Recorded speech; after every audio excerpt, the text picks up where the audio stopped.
One day, Chenxing was suddenly transported to another world by a strange magic circle. When he came to his senses, he found that he was no longer human. Looking at his limbs transformed into hooves, Chenxing realized he had been transported to Ponyville. However, this Ponyville was very different from the one he remembered. Chapter 1. Children's animations don't kill, right? Right? Chenxing was just an ordinary person like most others, with a regular background, appearance, and abilities. However, due to family reasons, Chenxing had a somewhat reclusive personality and no friends. He disliked socializing and communication, but the pressures of life forced him to move to a big city to find work after graduation. So exhausting, the brain-dead boss of that Blackheart company held another 2-hour meeting just before getting off work. If there's something to discuss, fine, but why waste so much time talking about what someone did today and what someone should do? Chenxing picked up his phone to check the time. 22:23. Damn, it's this late and I haven't eaten yet. Should I order takeout? He then opened a food delivery app and started browsing. What the hell? A nighttime delivery fee of 10.086 yuan. Who can afford that? Thinking about his meager salary of just 3,500 yuan without any benefits, the monthly rent and utilities left him unable to bear such high expenses. Sigh, when will this life end? Forget it, I'll just diet tonight, that I'll watch a bit of My Little Pony and then hurry to bed. I have to get up at 6 a.m. to catch the subway tomorrow. Just as Chenxing was about to open his phone to watch his favorite animation, an unexpected event occurred that I've watched it so many times, but I still can't get over it. What happened after the 9th season? At that moment, the last episode of the 9th season was already playing on his phone, when suddenly, a strange phenomenon occurred. Chenxing's body was gradually surrounded by a purple light, and a purple magic circle began to unfold on the floor, covered with strange symbols whose purpose he could not fathom. Just as Chenxing thought the sound was too loud and reached to adjust the volume, he noticed something was off when he extended his right hand. What the hell? Where are my fingers? My 5 fingers are gone. What the hell? Where are my left fingers? How can I live without them? Something's wrong, very wrong. Chenxing hurriedly got up, wanting to see what he had transformed into in front of the mirror, but as soon as he lifted his foot, he fell off the bed, letting his face fully experience the temperature of the floor. Getting up from the floor, Chenxing was dazed and saw stars spinning around his head. Shaking his head to clear his mind, the little stars disappeared, and he quickly stood up and walked to the mirror, only to find that he was no longer himself. Gray-black skin, silver-white hair, reddish-brown pupils, a pair of large, expressive eyes, and 4 limbs that had turned into pillars. Chenxing stood on his hind legs and began to feel around his body with his forehooves. If any other pony had seen this scene, they would surely have burst out laughing. Wow, why does it feel kind of cool and very cartoonish? Did I turn into a pony? Chenxing had a strong capacity for acceptance after all. He had been shouting every day, "Why am I human?" instead of a pony. He quickly accepted the fact that he had turned into a pony. Just as Chenxing continued to admire himself in the mirror, the magic circle beneath him completed its final drawing. With a spell that Chenxing couldn't understand, his eyes went dark, and he fell through the magic circle, only to open his eyes again in a place resembling a time-space tunnel. Falling downward, this is so freaking thrilling. As he fell faster and faster, Chenxing's heart raced due to his fear of heights, making it hard for him to speak clearly. Zzz, zzz. Suddenly, a noise like a radio malfunction filled his ears. Startled by the sudden sound, Chenxing barely had time to process it when a familiar voice reached him. Chenxing, you must stop. U0026. In order to protect Ponyville. What the hell? Who's talking? I can tell you're not human at first glance. Stop playing tricks and show yourself. Chenxing was startled again, his national essence bursting forth. But that voice was so familiar, filled with warmth and kindness. Once he calmed down, he asked that moment. Chenxing's body was spinning 360 degrees as he fell down the tunnel, and his speaking sounded like someone talking to a fan in summer. U0026. No, can't you speak clearly? You sound like Pinkie Pie with that big tongue of yours. I can't understand what you're saying. Fine, forget I said anything. After Chenxing finished speaking, that strange voice no longer echoed. He continued to plummet through the space at high speed. Ah, shit. As he closed and opened his eyes, Chenxing found himself in a forest. Ugh, I feel dizzy. Stars were still swirling above his head. Where is this? Why are there so many trees? Looking around, Chenxing began to talk to himself. Wait, a forest? No way, no way, no way. At this moment, Chenxing was completely awake. This is a children's animation in the ever-free forest. I shouldn't die, right? Just as Chenxing tried to get up, he stumbled again, this time making intimate contact with Mother Earth's face. I forgot I can't walk on 4 legs. After struggling to stand up, Chenxing began to adapt to walking on four legs. Oh wow. At that moment, a wolf howl echoed in Chenxing's ears. Huh, this is an animation, right? I won't die, right? It should, right? In front of Chenxing appeared a wooden wolf, but he wasn't foolish enough to think there was only one. This wooden wolf was merely a scout. After confirming there was no threat, the other wooden wolves would soon swarm and tear him apart. Chenxing felt like he should run, and logically, a pony with four hooves should be able to run fast. However, he had no idea how to use all four hooves, so he could only run on two hooves like a human, which was obviously slow. Chenxing's escape quickly piqued the interest of the wooden wolf, which didn't immediately attack after catching up but seemed to want to play. The more Chenxing ran, the more difficult it became. That a pony's body running on two hooves clearly defied the laws of physics, and soon he had to stop, with the pursuing wooden wolf also stopping not far behind. Howl, howl. The wooden wolf believed the little pony before it posed no threat, calling its companions to come and share the meal. With the wolf's call, soon the first, second, third emerged from the surroundings. Despairing, Chenxing counted there were a total of 20 wooden wolves, and he had lost all hope. Why? Just as I crossed over to my favorite world, I have to face this situation. Tears of frustration streamed from the corners of Chenxing's eyes. I'm just an ordinary person. Why do this to me? The wooden wolves would not let Chenxing go just because he was crying in front of them. Point one after another, the wooden wolves attacked Chenxing, clearly not wanting him to die too easily. Chenxing's body was being gnawed at by the wooden wolves, and the pain in his flesh had reached its limit. His throat had been bitten open, and he could no longer make any sound. His limbs had been bitten off and were being fought over by several wooden wolves nearby. Life was slowly fading away, and Chenxing's breathing gradually ceased. I still don't want to die. I still haven't seen her with my own eyes. At this moment, if this were a typical animation, there would surely be some mysterious power coming to save Chenxing. But this is not an animation. In the end, Chenxing ended his life amid extreme mental and physical pain. Chapter 2. Death and Rebirth. Digging grass. It hurts so much. I don't want to die. Chenxing jumped up from the bed, sweat pouring from his forehead like rain. What is going on? Is this just a dream? It's so rare to have such a realistic dream. But do I have to suffer this much in every world? The heavens are really unfair. Chenxing looked at the messed up bedsheet he had created and yanked it off the bed. As the bedsheet left the bed, another item also came with it. Crack. Chenxing's expression twisted rapidly upon hearing that sound. No, my phone. Chenxing couldn't bear the blow and knelt down. I saved up for half a year eating instant noodles to buy this phone. Why? Why couldn't I have just eaten instant noodles for another month to buy a screen protector? Chenxing helplessly picked up his phone and started operating it. Phew. Good news, it still works. But when did my phone wallpaper become this? Chenxing was attracted by the lock screen wallpaper after unlocking his phone. It was a gray-black little pony with silver skin and reddish-brown eyes. When did I start liking stallions? But it's pretty handsome. After complimenting his appearance, Chenxing suddenly realized a fatal problem. No, bad news. I'm late for work. Chenxing hurriedly got dressed without even washing up and rushed out. But he didn't care about his appearance. After all, no one would notice him. Damn it, I'm 3 minutes late. And the next subway won't arrive for another 2 minutes. Usually, Chenxing is a master of time management. Otherwise, how could he find time to watch his favorite My Little Pony while working at a ruthless company? I'm resigned to my fate. I've been so unlucky lately. Chenxing naturally arrived late, 6 minutes late, and was fined 60 yuan by his boss. After arriving at the company, it was the same boring work, day after day, year after year, repeating mechanical tasks. However, misfortune had no intention of letting Chenxing off. His work wasn't going smoothly either.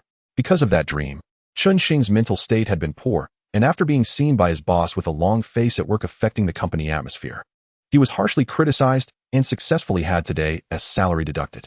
If only that dream were real. At this moment, the subway was about to arrive, and a blurry figure behind Chenxing pushed him hard. Since Chenxing had given up his seat to an old lady on the last subway, he was now at the front of the line. Normally, a push like that would mean a close encounter with the platform's isolation door, but that was under normal circumstances. And if nothing unexpected happened, then something unexpected had already happened. Chenxing's body didn't crash into the isolation door. Instead, he passed through it like a ghost and smashed his face hard against the tracks. At this time, the platform had already announced the arrival of the train, and Chenxing's body could clearly feel the vibration of the tracks. Chenxing looked at the approaching train and the platform staff, who seemed not to see him. He could no longer think about anything. He could only helplessly scream and close his eyes as the train was about to hit him. Stop! Stop! Stop it! I don't want to be turned into mush. I don't want to die. Suddenly, Chenxing's ears went quiet. There were no vibrations from the tracks, no sound of the train slowing down, and no sounds from the passengers on the platform. Chenxing slowly opened his eyes and saw a scene that would shock him for a century. It was as if time had stopped around him the moment he shouted stop. Panicking, Chenxing stood up and hurriedly found a groove built under the tracks, specially designed for people who accidentally fell off the platform to hide. He frantically wiped the sweat that had emerged due to the adrenaline rush. Could it be that wasn't he a dream? Then what is this situation?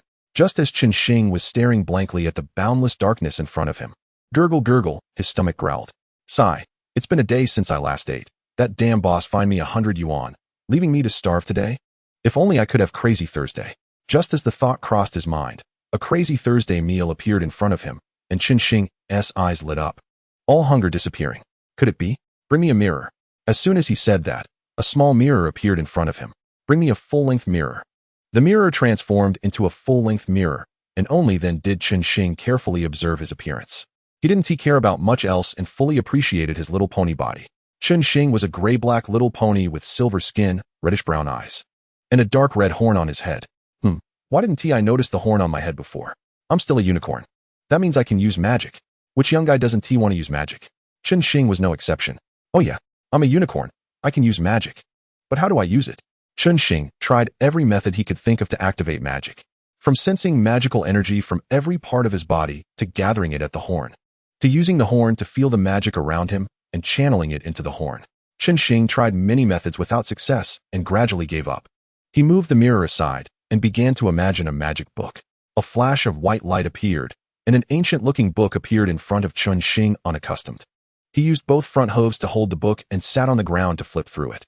Postpartum care for pigs? Isn't this a magic book I wanted? Is this even considered a magic book? Later, Chenxing tried many times, but each time the items that appeared were wrong. Like 0027. Is there a xylophone? 002-70027. Here, a blue pill. 002-70027. Here, a red pill. Why are all these things from surfing the internet? Does my brain contain no useful knowledge at all? After trying for a while longer, yes, there really is no useful knowledge in my brain. It seems I can only generate things I've seen. I can't create something out of nothing by just imagining it. For the next period, Chenxing spent time in this space, not knowing how long it had been. So boring. I've already learned to walk on 4 hooves. But I still can't use magic. I'm fed up. This endless darkness is making me develop photophobia. How can I get out? Wait, get out. Chenxing slowly closed his eyes and silently thought about exiting. Feeling the changes around him, Chenxing opened his eyes. He was still lying on the forest floor, just like when he first crossed over to this place. Chenxing stood up from the ground, shook his body, and began to think about what to do next. I remember the wooden wolf appeared right in front of me. After it howled, about half a minute later, the first wooden wolf appeared in my sight. When did the wooden wolf howl? Oh woo. Now, run. Hearing the howl of the wooden wolf, Chenxing spread his hooves and ran wildly backward. After practicing in that endless black space, Chenxing could now run proficiently on all 4s. Although Chenxing was fast, the wooden wolf was even faster. Oh woo. Listening to the wooden wolf's voice getting closer, Chenxing's heart dropped into his throat. No way. Are they really chasing me this closely? Am I going to die here again? No. I'll go crazy if I try once more. Hurry. Faster. You have 4 legs now. Chenxing's speed continued to accelerate in the life and death situation, but in the end, he was just an ordinary office worker in his previous life, didn't he exercise? And had no time to exercise. The training in that space was far from enough. Ultimately, Chenxing's speed slowed down, and the wooden wolf caught up. A wooden wolf seized an opening and, increasing its speed, clawed at Chenxing's right hind leg. The tense muscles were cut open by the sharp claws of the wood wolf, blood continuously oozing out. Chenxing was in great pain from being caught by this claw, but he knew he couldn't stop. He could only endure the pain and keep running. The trail of blood attracted more wood wolves to join this one-sided chase. Just when Chenxing was in despair, he noticed that the number of wood wolves pursuing him was decreasing, and gradually there were no more wood wolves chasing after him. He found a clearing and sat down to rest. Damn, I swear this escape is the most exercise I'll ever do in my life. Chenxing gasped for breath, lying on the ground to alleviate his discomfort. Having escaped from deadly danger, his adrenaline gradually decreased, allowing him to regain some feeling. Ouch, it hurts so much. I must find some herbs. Just as Chenxing pushed aside the grass in front of him to explore further, he exclaimed, They The Castle of the Two Sisters. Chapter 3. Learning Magic. No wonder that group of wood wolves stopped chasing. It turns out they dared not approach the Castle of the Two Sisters. Wait, that's Forest Ganoderma. To the right side of the entrance to the sisters' castle, there was a tree, and underneath it was relatively damp.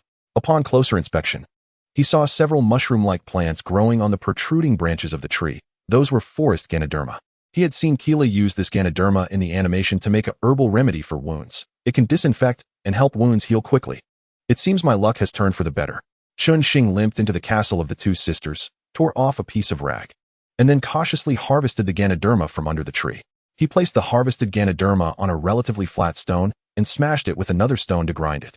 Finally, he sprinkled the powdered Ganoderma onto the rag and used it to bandage the wound inflicted by the wood wolf. With limited resources, he could only handle it this way for now. After bandaging his wound, Chenxing headed towards the Castle of the Two Sisters. Right now, I'm just a unicorn without magic. The urgent task is to learn magic quickly. I remember there's a library inside the sisters' castle, which should have many ancient magic books. Chenxing limped around the castle using 3 of his hooves. From the royal hall at the beginning to the countless rooms in the royal reception room, royal lounge, royal entertainment room, royal bathroom, royal kitchen, royal dining room. This truly is a royal castle with so many functional rooms, ordinary people simply can't compare. While marveling at the vastness of the royal castle, Chenxing searched for the library. Where is it?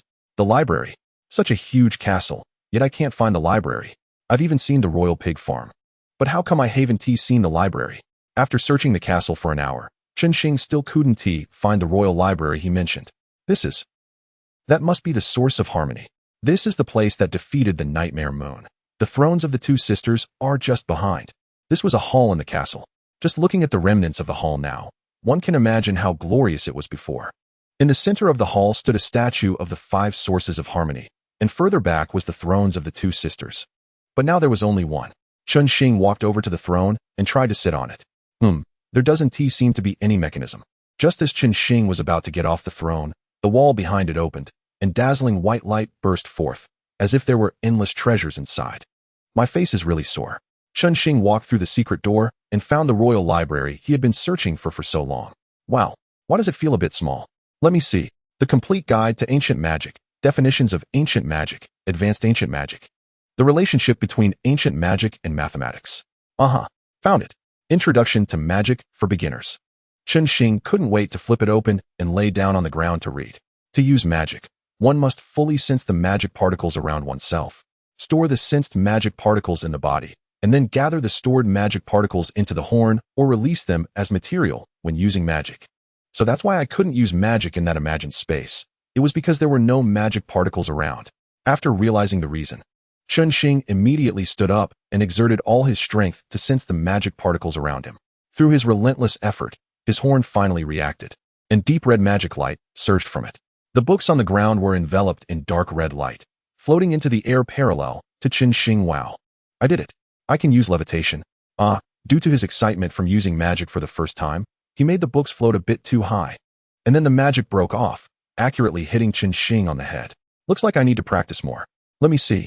I should take the Introduction to Magic for Beginners, the Complete Guide to Ancient Magic, the Ancient Runes Crafting Manual, and the Summary of Ancient Formation Drawing. Are these things in the original work? Forget it, I'll take them all. Now, Chenxing happily hummed the theme song of My Little Pony. From the beginning of crossing into Ponyville through the magic circle, to being gnawed to death by wood wolves, then to the human world environment, and now to this rebirth. In just under 2 days, Chenxing had experienced a tremendous rise and fall in his life. No, rather, in his horse life. However, all of this was worth it. He had crossed into a world he loved and learned magic. Who wouldn't be happy with such events? Oh, so much dust. I need to clean up quickly. Chenxing went to the royal bedroom, which had not suffered any damage and was well preserved. Although the furniture and decorations in the room were dusty, it was still evident that they were made of high-quality materials. Chenxing used magic to levitate the items on the bed and shook them vigorously, instantly sending dust flying all over the room. Cough, cough, cough. There's too much dust. Chenxing hurriedly went to the window to open it for ventilation and looked up at the starry sky of this world, with the moon hanging high above. The mark of Nightmare Moon was still there. He didn't know what position he was in the timeline now. Phew, it's almost cleaned up. Here comes the cannonball. After making the bed, Chenxing leaped onto it. Damn, I forgot my leg is injured. Ouch, ouch, ouch. Thankfully, the bed is soft enough. Speaking of which, this bed must have been slept in by the cosmic princess. As he said this, Chenxing took a big whiff. He didn't know what he actually smelled, but he had a perverted expression as he clutched the blanket, drooling from the corner of his mouth, continuously muttering about the bed the cosmic princess slept on.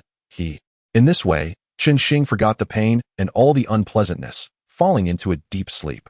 In his dreams, he saw some bad things. After Chenxing disappeared from the rental apartment, no one came to look for him. Only the dog boss asked him a few days ago why he hadn't come to work, deducting a month's salary in the process. Then, Chenxing received a termination text message and was told to compensate for the losses caused to the company due to his absence. As time went by, Chenxing's rent expired. After making a few calls, the landlord impatiently opened the door with a key. Discovering that apart from Chenxing's phone and some daily necessities, there was nothing else. The landlord dialed the emergency contact number left when signing the contract to inform Chenxing's family. Thus, the evidence of Chenxing's existence in this world gradually faded away, with no one remembering him, no one looking for him, as if he simply did not exist. No. Ugh, really, why have I been having nightmares lately? Chenxing patted his face to wake himself up a bit, lifted the blanket, and got out of bed. The effect of the Ganoderma is really good. I can walk normally now, but I'm still a bit away from fully recovering. Chenxing ground the remaining Ganoderma and found another piece of rag to rebandage his wound. Changing the dressing done. Next, gurgle gurgle. Chenxing intended to continue reading those books, but his stomach clearly had other ideas, gurgling loudly. All right, let us eat first. Chenxing walked out of the castle and found some berries around it. While picking the berries, he was so hungry that he started eating them right there. Not bad. Sweet and sticky, and very juicy. For the past few days, Chenxing had spent all his time in the royal bedroom of the two sisters' castle, except for the usual bodily functions. During this time, he discovered that his magical talent was quite strong. He could master many spells with just a few practice attempts. However, fate played a joke on him. While heaven opened a window for Chenxing, it closed the main door and added many locks. Although Chenxing's magical talent was high, his body could not store too many magical particles. His capacity was only half that of a normal unicorn. This might not make much of a difference when using simple levitation magic, but once Chenxing attempted slightly more complex spells, he often found that he could only use them once before his magic was exhausted. For even more complex spells, even if he knew how to cast them, he often couldn't because his magic reserves were simply insufficient. So frustrating. I see so many powerful spells, but I just can't use them. I wonder if practicing more will increase my magical particle capacity.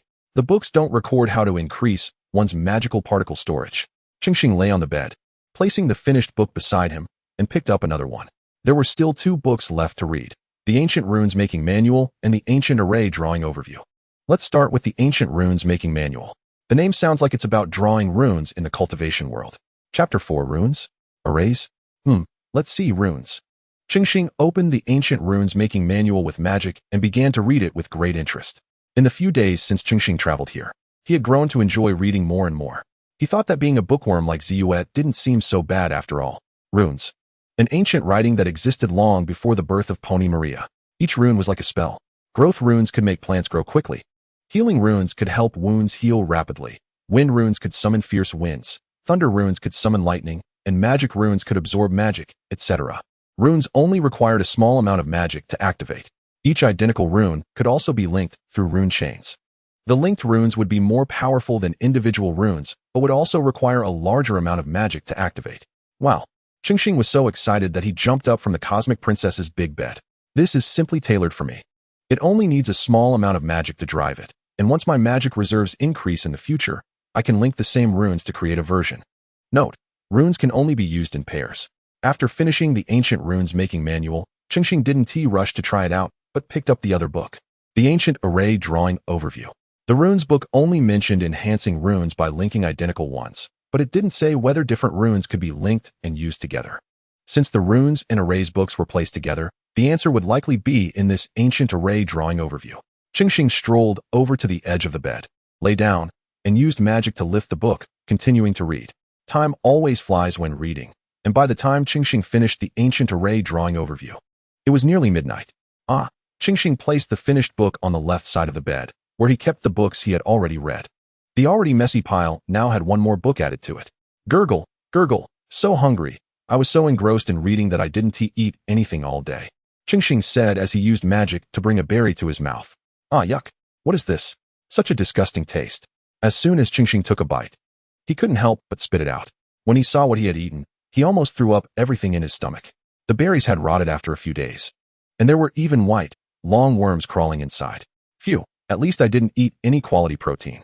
I'll go out tomorrow when the weather is better. It's not like I haven't been hungry before. Chenxing pulled the blanket over him and dived in, preparing to digest the knowledge he learned today. Chenxing found the answer he wanted in that array book. An array is actually a way to link different runes together using array patterns. Arrays can also be carved onto any object, but unlike individual runes, arrays do not require ponies to inject magic to use. Arrays can automatically absorb magic from their surroundings and store it, and the stored magic can also feed back to the pony, allowing their magic to recover quickly. Lying on the big bed, Chenxing repeatedly imagined using various arrays to conquer and save Pony Maria and win the beautiful pony's heart. Thus, in this wonderful imagination, Chenxing gradually fell asleep. The next morning, Chenxing woke up feeling delightful, clearly having had a wonderful dream. The defensive array, when attacked, would convert the magic stored in the array into a protective shield that covers the whole body, isolating damage. The attacking array would compress the magic stored in the array into beams of light for attack. However, due to high magic consumption, it cannot be used continuously. Moreover, the attacking array has two modes, active and passive. In active mode, the attacking array will be controlled by Chenxing himself, aiming and releasing light beams to attack enemies by injecting his own magic. In passive mode, if the defensive array is activated, the attacking array will automatically generate beams around to fend off incoming attacks and retaliate. This mode is mainly for preventing ambushes or when the pony loses the ability to act, serving as a safety measure. The amplification array is currently the most important array for Chenxing. It can absorb surrounding magical particles and store them. The stored magic is connected to the other two arrays and Chenxing's internal magic, providing a continuous supply of magic for the arrays and Chenxing, like a large power bank. Chenxing also carved acceleration runes onto this array, which can speed up the absorption of surrounding magical particles to replenish himself. But due to the precision of Chenxing's carvings and other reasons, the current magic storage limit of the amplification array is still too low. However, it is already sufficient for Chenxing at this stage. Hey, I have to say my carvings are really good. They look quite nice, hehe. After indulging in some self-love, Chenxing used magic to put the collected gemstones and a few magic books into his makeshift double-sided backpack made of rags. After spending a few days here learning magic and gaining self-defense capabilities, he decided to try to walk out of the Eternal Freedom Forest. Alright, almost ready. Eternal Forest Escape Plan. Let's go. After leaving the castle, Chenxing first went to the berry bushes to gather some berries, which would serve as his backup food. Although he was already tired of eating them, and especially after what had happened last night, he needed them. What? When? Can I get out? Damn. Chenxing had been wandering in the Eternal Freedom Forest for a day and a night, but he just couldn't get out of this damned forest. What bad luck. Why can't I get out? Plus, I've already run out of berries. Am I going to starve to death a second time? Ah, no way. At this moment, with the howling of the wood wolves, they met Chenxing once again, the familiar scene and familiar wood wolves, but a different Chenxing. The pack of wood wolves cautiously sent out scouts to test Chenxing's strength. Humph. A few days ago, I could only run away from you, but now things are different. I'm going to take revenge for that capture. Bring it on. Chenxing, seeing this, was not too flustered. On the contrary, he was a bit excited. Now he could finally test the power of his arrays. Facing the wood wolves in front of him, Chenxing leaped backward, spreading his four hooves and taking a battle stance. The wooden wolf instantly became furious upon seeing this and immediately retreated, kicking off the ground to accelerate towards Chenxing's position. Chenxing, noticing this, turned and ran, his four hooves moving swiftly. The wooden wolf pounced, but missed, crashing headfirst into a tree behind Chenxing. Seeing this, Chenxing began to mock the wooden wolf and made a funny face. Hey, did you just crash into a tree? Haha. The wooden wolf struggled to pull its head from the tree, shook its head to regain composure, and glared at Chenxing with anger. Oh whoa. With a howl, many wooden wolves emerged from the surrounding forest. Chenxing roughly counted about 20 of them. At this moment, he looked at the wooden wolf he had just teased and saw it giving a disdainful look, as if to say, "Humph. If I can't take you one-on-one, I'll call for help. Come on. Is it really necessary? I just teased you a little, and now you're calling your pack to gang up on me? That's a bit weak, don't you think?" The surrounding wooden wolves surrounded Chenxing, but did not attack. They were still observing. And Chenxing was also searching for an escape route. With the initial wooden wolf's howl, the 20 or so wooden wolves leaped towards Chenxing simultaneously. Chenxing did not use magic, but instead lifted his legs and kicked towards the nearest wooden wolf. He successfully hit its jaw, sending it flying into a nearby rock, where it shattered. Seizing the opportunity, Chenxing dashed through the gap in the encirclement, but there were still too many wooden wolves. One close by swiped at his right leg, but Chenxing's magic circle activated to block the attack. However, the circle could only isolate the damage and not negate the force, and he was nearly knocked to the ground. He barely steadied himself and continued to run towards the gap. As Chenxing was struck by the wooden wolf, the passive mode of the attack magic circle was triggered. A six-pointed star-shaped magic circle appeared behind him, emitting a fierce beam of light that instantly pierced through the wooden wolf that had just attacked him. After being pierced, the wooden wolf began to burn and disintegrate into a wisp of gray ash. To enhance the lethality of the attack magic circle, Chenxing added piercing and burning runes to the beam, allowing it to easily penetrate the wooden wolves' bodies and burn them to ashes, completely eliminating them. However, the damage was significant and the consumption was enormous. Defeating one wooden wolf cost him 1/10 of the magic reserves in the circle. There was no way he could kill all 20 just standing there. At this moment, the wooden wolf that Chenxing had kicked apart earlier had also recovered and rejoined the chase. Phew, luckily I've escaped the encirclement. My stamina and magic are limited. I can't keep this up. Just then, a few faster wooden wolves charged towards Chenxing again. Without thinking, he quickly gathered his magic and fired a beam to repel them. His magic reserves were still too low. This chase didn't last long before Chenxing was nearly exhausted. There, he spotted two hills not far ahead, which formed a canyon, and he was currently at the bottom of it. Got it. Chenxing ran to the end of the canyon without pausing, quickly using all his magic to inscribe a temporary magic circle on both sides of the hills. After completing the hill magic circles, he carved runes into a stone with his hooves. By the time he finished, the wooden wolves had entered the canyon's entrance. Seeing Chenxing again, the wooden wolves crazily lunged at him. Just as they were about to reach the exit of the canyon, Chenxing activated the magic circles on the hills and threw the stone. As the stone made contact with the wooden wolves, it erupted with a dazzling white light, stunning them all, causing them to fall to the ground. At the same time, the magic circles on the hills released their magic in an explosion, shattering the hills and sending countless rocks and dirt crashing down on the wooden wolves. As the dust settled, the original pack of wooden wolves had vanished, leaving only some severed limbs and broken bodies as evidence of their presence. Yay, I did it. Chapter 5, Journey to Canalot. Yay, now you know how powerful I am. Huh, you all ganged up on me and still couldn't beat me. Chenxing once again made a funny face to mock the wooden wolves and began to assess the consumption from this chase. Hee, no doubt, my magic formation is strong. At this moment, Chenxing was basking in the joy of victory, but if there were no unexpected events, something unexpected was about to happen. The shattered wooden wolf corpses began to emit a green glow and slowly reassembled.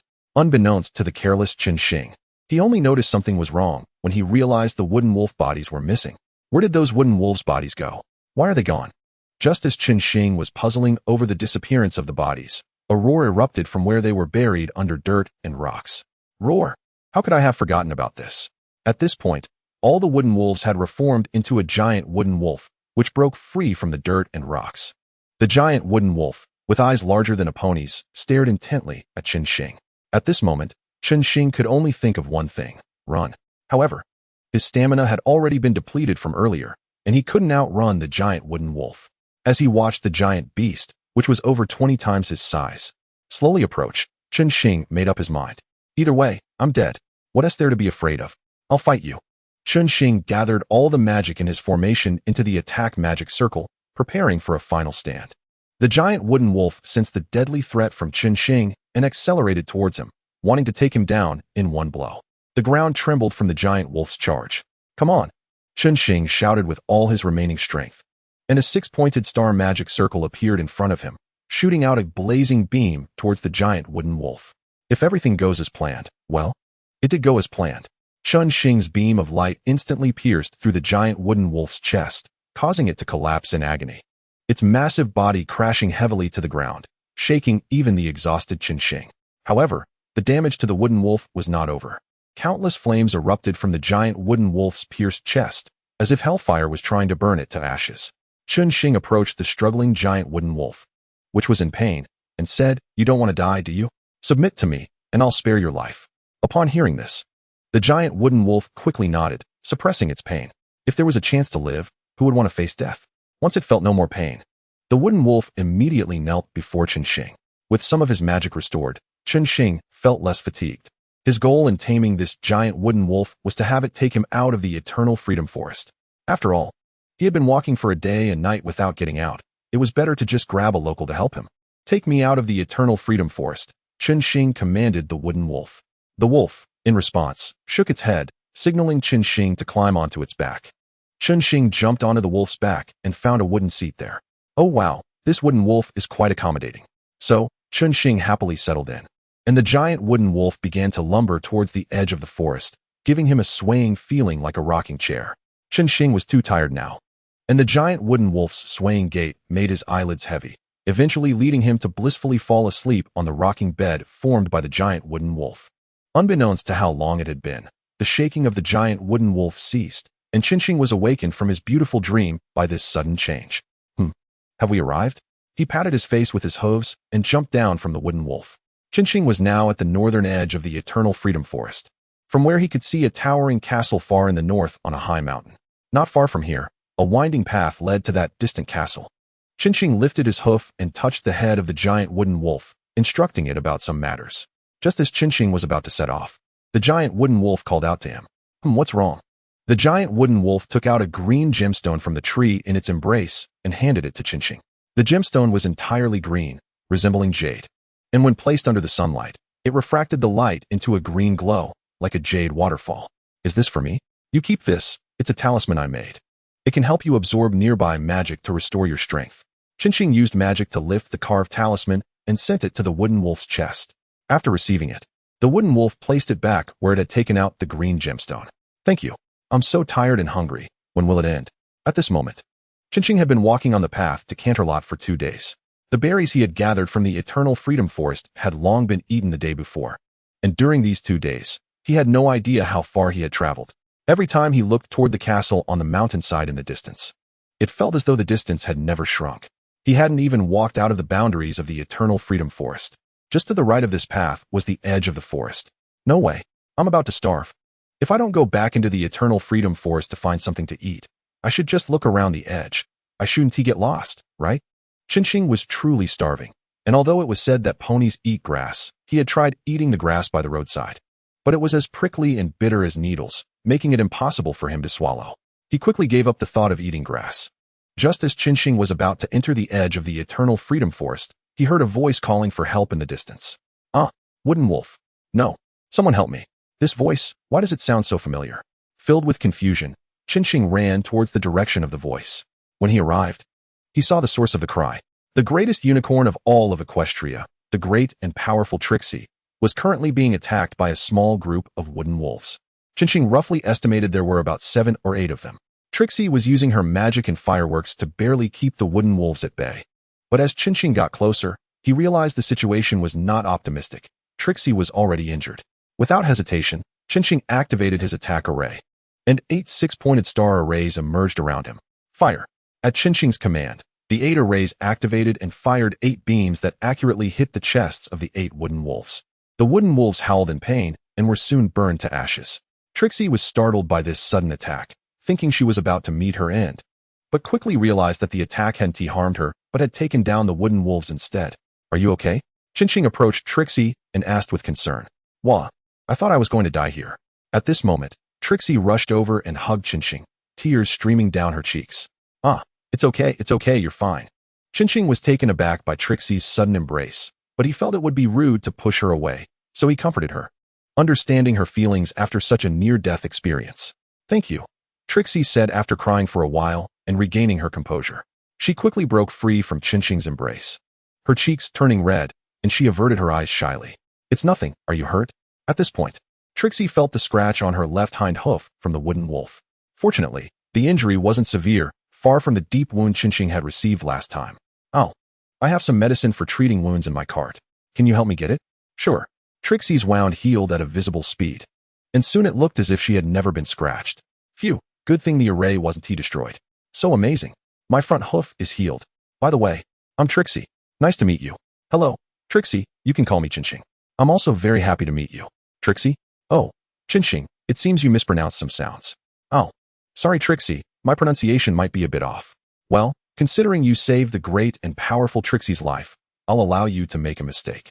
Trixie clearly had returned to her normal state and began referring to herself as the great and powerful Trixie again. Chenxing, where are you going next? Chenxing was still pondering the name issue when he heard Trixie's question. I'm going to Canterlot. Canterlot, what are you going there for? You don't look like a pony who lives there. I don't look like it. Can you really tell just by looking? My gray-black body is covered in dust from these days of travel. My beautiful silver-white mane is a mess, with twigs and what seems to be yellow resin stuck in it. And I'm carrying a backpack made of ragged cloth that hasn't been washed in who knows how long. Even with a handsome face, I'd probably be considered a beggar who crawled out of a garbage pile. Sorry, I didn't mean it, but you really. Ahaha, it's my problem, huh? Chenxing, feeling awkward, could have dug a royal castle with his 4 hooves. I have hot water in my cart. I recommend you go wash up. Excuse me. After hearing this, Chenxing quickly fled from the scene and entered the cart.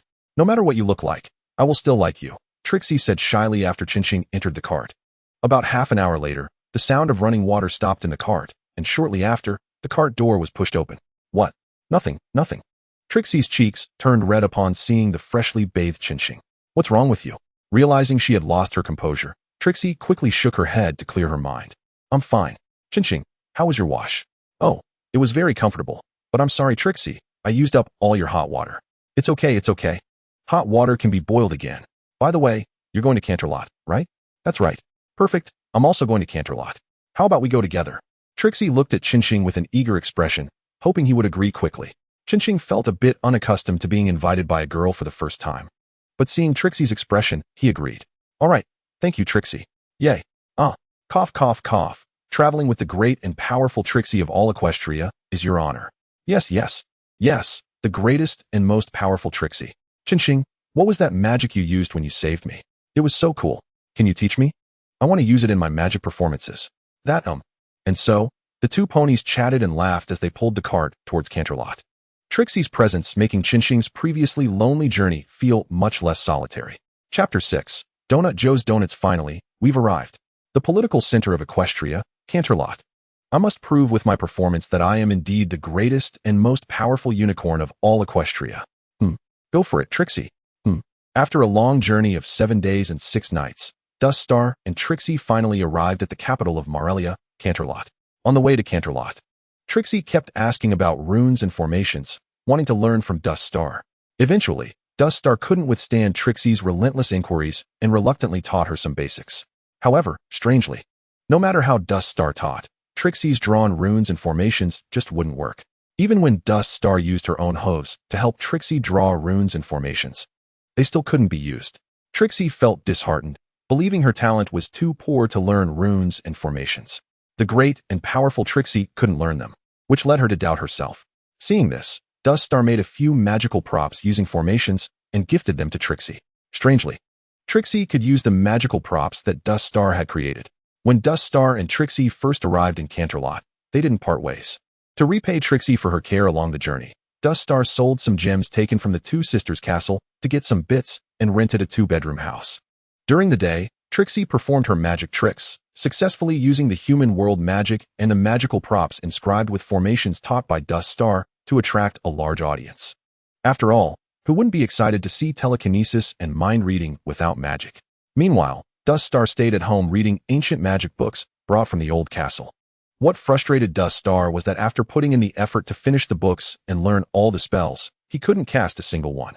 Unfortunately, his magic capacity was too low. The spells in those books required a vast amount of magic power, and even with the power from the formations, he couldn't release them. Helpless, he gave up and started practicing drawing formations, believing that if he mastered the art of formation drawing, he would be able to use even the most powerful spells with confidence. Now Duststar had plenty of time.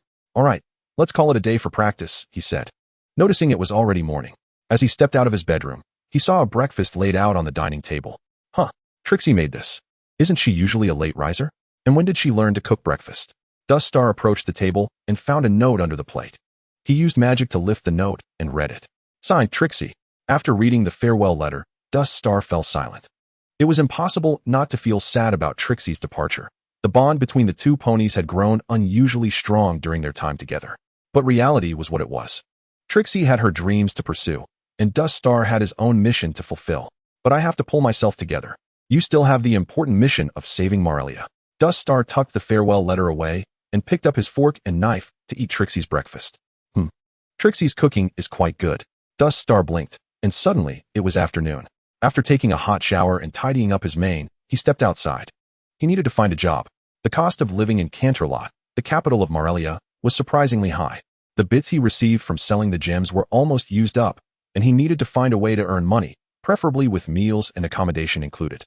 As Dust Star walked, he arrived at Canterlot's commercial street, which was extravagantly luxurious and filled with places of excess. However, his destination was not there. He was headed to an ordinary alley hidden behind the bustling commercial street. His goal was the only donut shop in that alley. The donut shop had 2 stories and looked quite plain, so much so that no pony would expect such a shop to be in a prime location like Canterlot. Dust Star pushed open the door and walked in. "Hey, old Joe, how have you been lately?"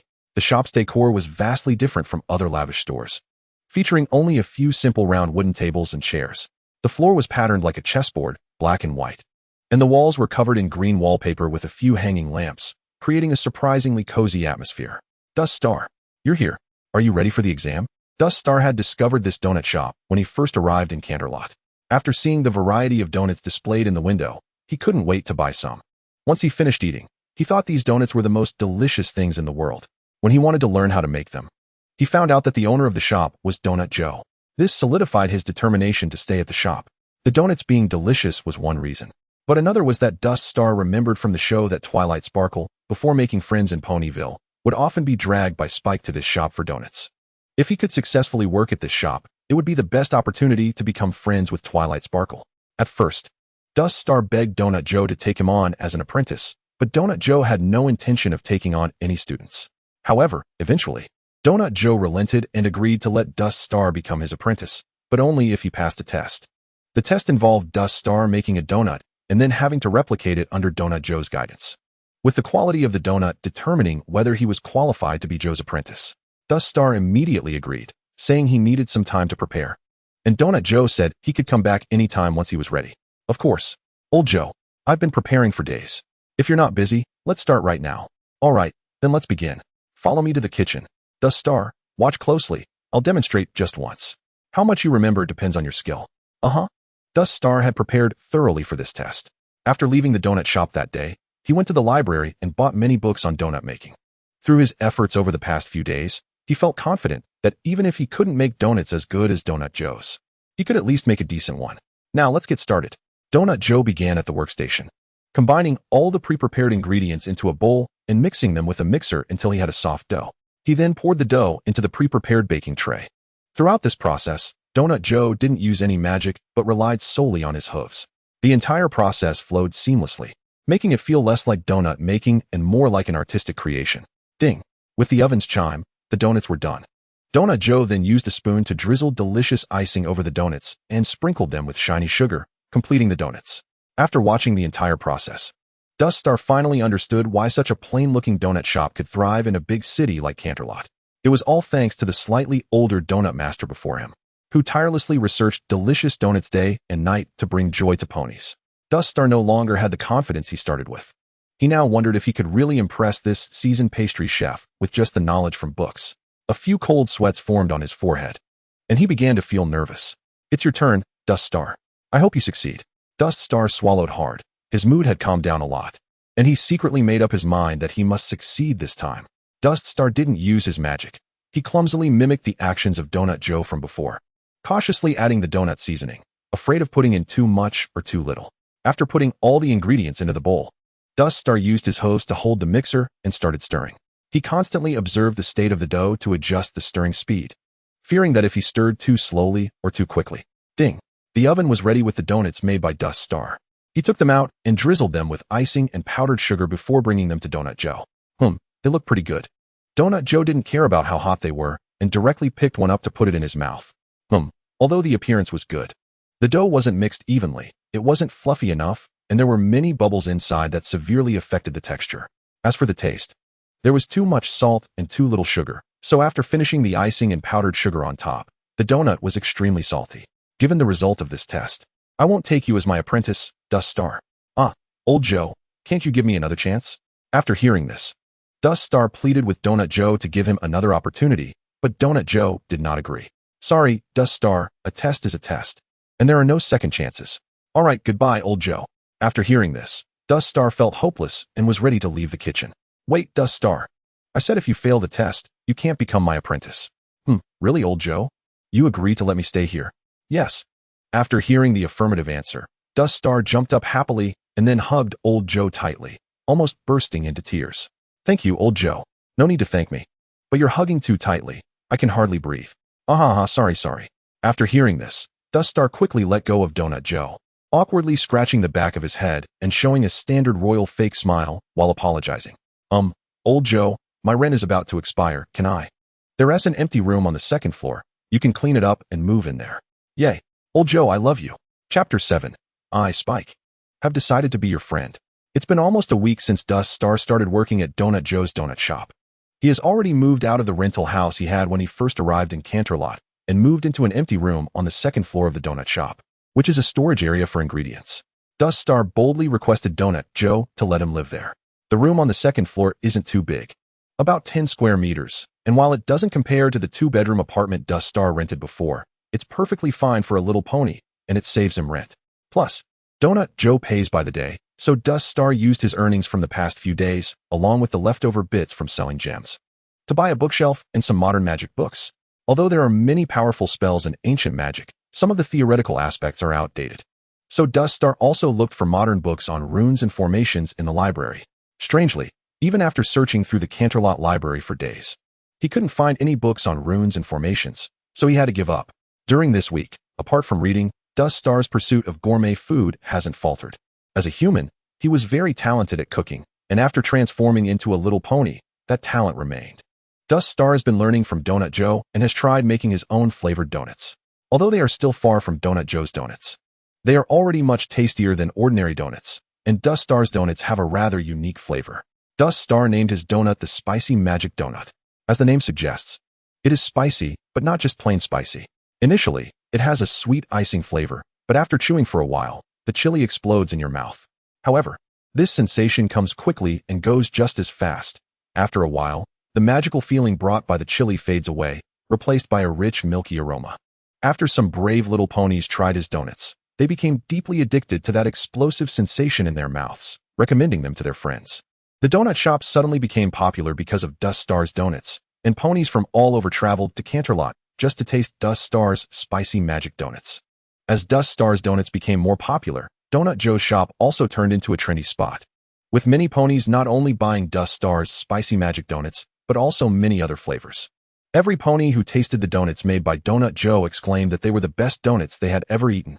This brought Donut Joe profits he had never dared to imagine before, and now he somewhat regretted not taking Dust Star as his apprentice. Phew, labor is glorious. Today was really fulfilling. In the evening at the donut shop, Donut Joe was cleaning the kitchen while Dust Star was tidying up the tables and the already empty counter. Ever since Dust Star invented the spicy magic donut, all the donuts in the shop would quickly be sold out, which significantly increased the workload for both him and Donut Joe. However, judging by the smiles on Dust Star and Donut Joe's faces every day, it was clear that they enjoyed it. After finishing the cleanup, Dust Star walked toward the door to take down the open sign, when suddenly a voice called out from a distance. Hey, wait, don't close the door yet. Upon hearing this voice, Dust Star stopped his movements, straightened his neck, squinted his eyes, and began to focus on the direction from where the voice came. This voice sounds so familiar. Is that Spike? As Dust Star squinted, the figure in the distance gradually came into view, revealing a small purple-pink dragon with not-so-pointy green spikes on his back and tail. Hey, little dragon, we are already closed. Although Dust Star recognized the small purple-pink dragon in front of him, he still had to act. Otherwise, if he told him he was from another world, would he believe it? Clearly, he would just take it as a joke. Sorry, could you please let me in? I know the owner of this shop. You know Old Joe? Old Joe? Is that what you call him? That's a nice name. I will call him that from now on. Dust Star, let Spike in. He is my regular customer. Spike, right? Since Old Joe agreed, you can come in. Thank you. But what did you just call me? Spike. Oh, it's just a nickname from my hometown dialect. Don't mind it. Spike then entered the shop and found a table not too far from the counter to sit at. No problem, I don't mind. After all, I often give others nicknames. By the way, I still don't know your name. Hello, Spike. My name is Dust Star. Nice to meet you. I'm also very happy to meet you, Dust Star. What is that you're wearing around your neck? It looks so beautiful. If you like it, and if I'm not too busy, I can make one for you. Really? Thank you, Dust Star. Spike, why didn't Twilight Sparkle come with you today? As soon as Dust Star heard the topic about Twilight Sparkle, he perked up and stood by attentively. Oh, her? She yes, just staying in the tower reading.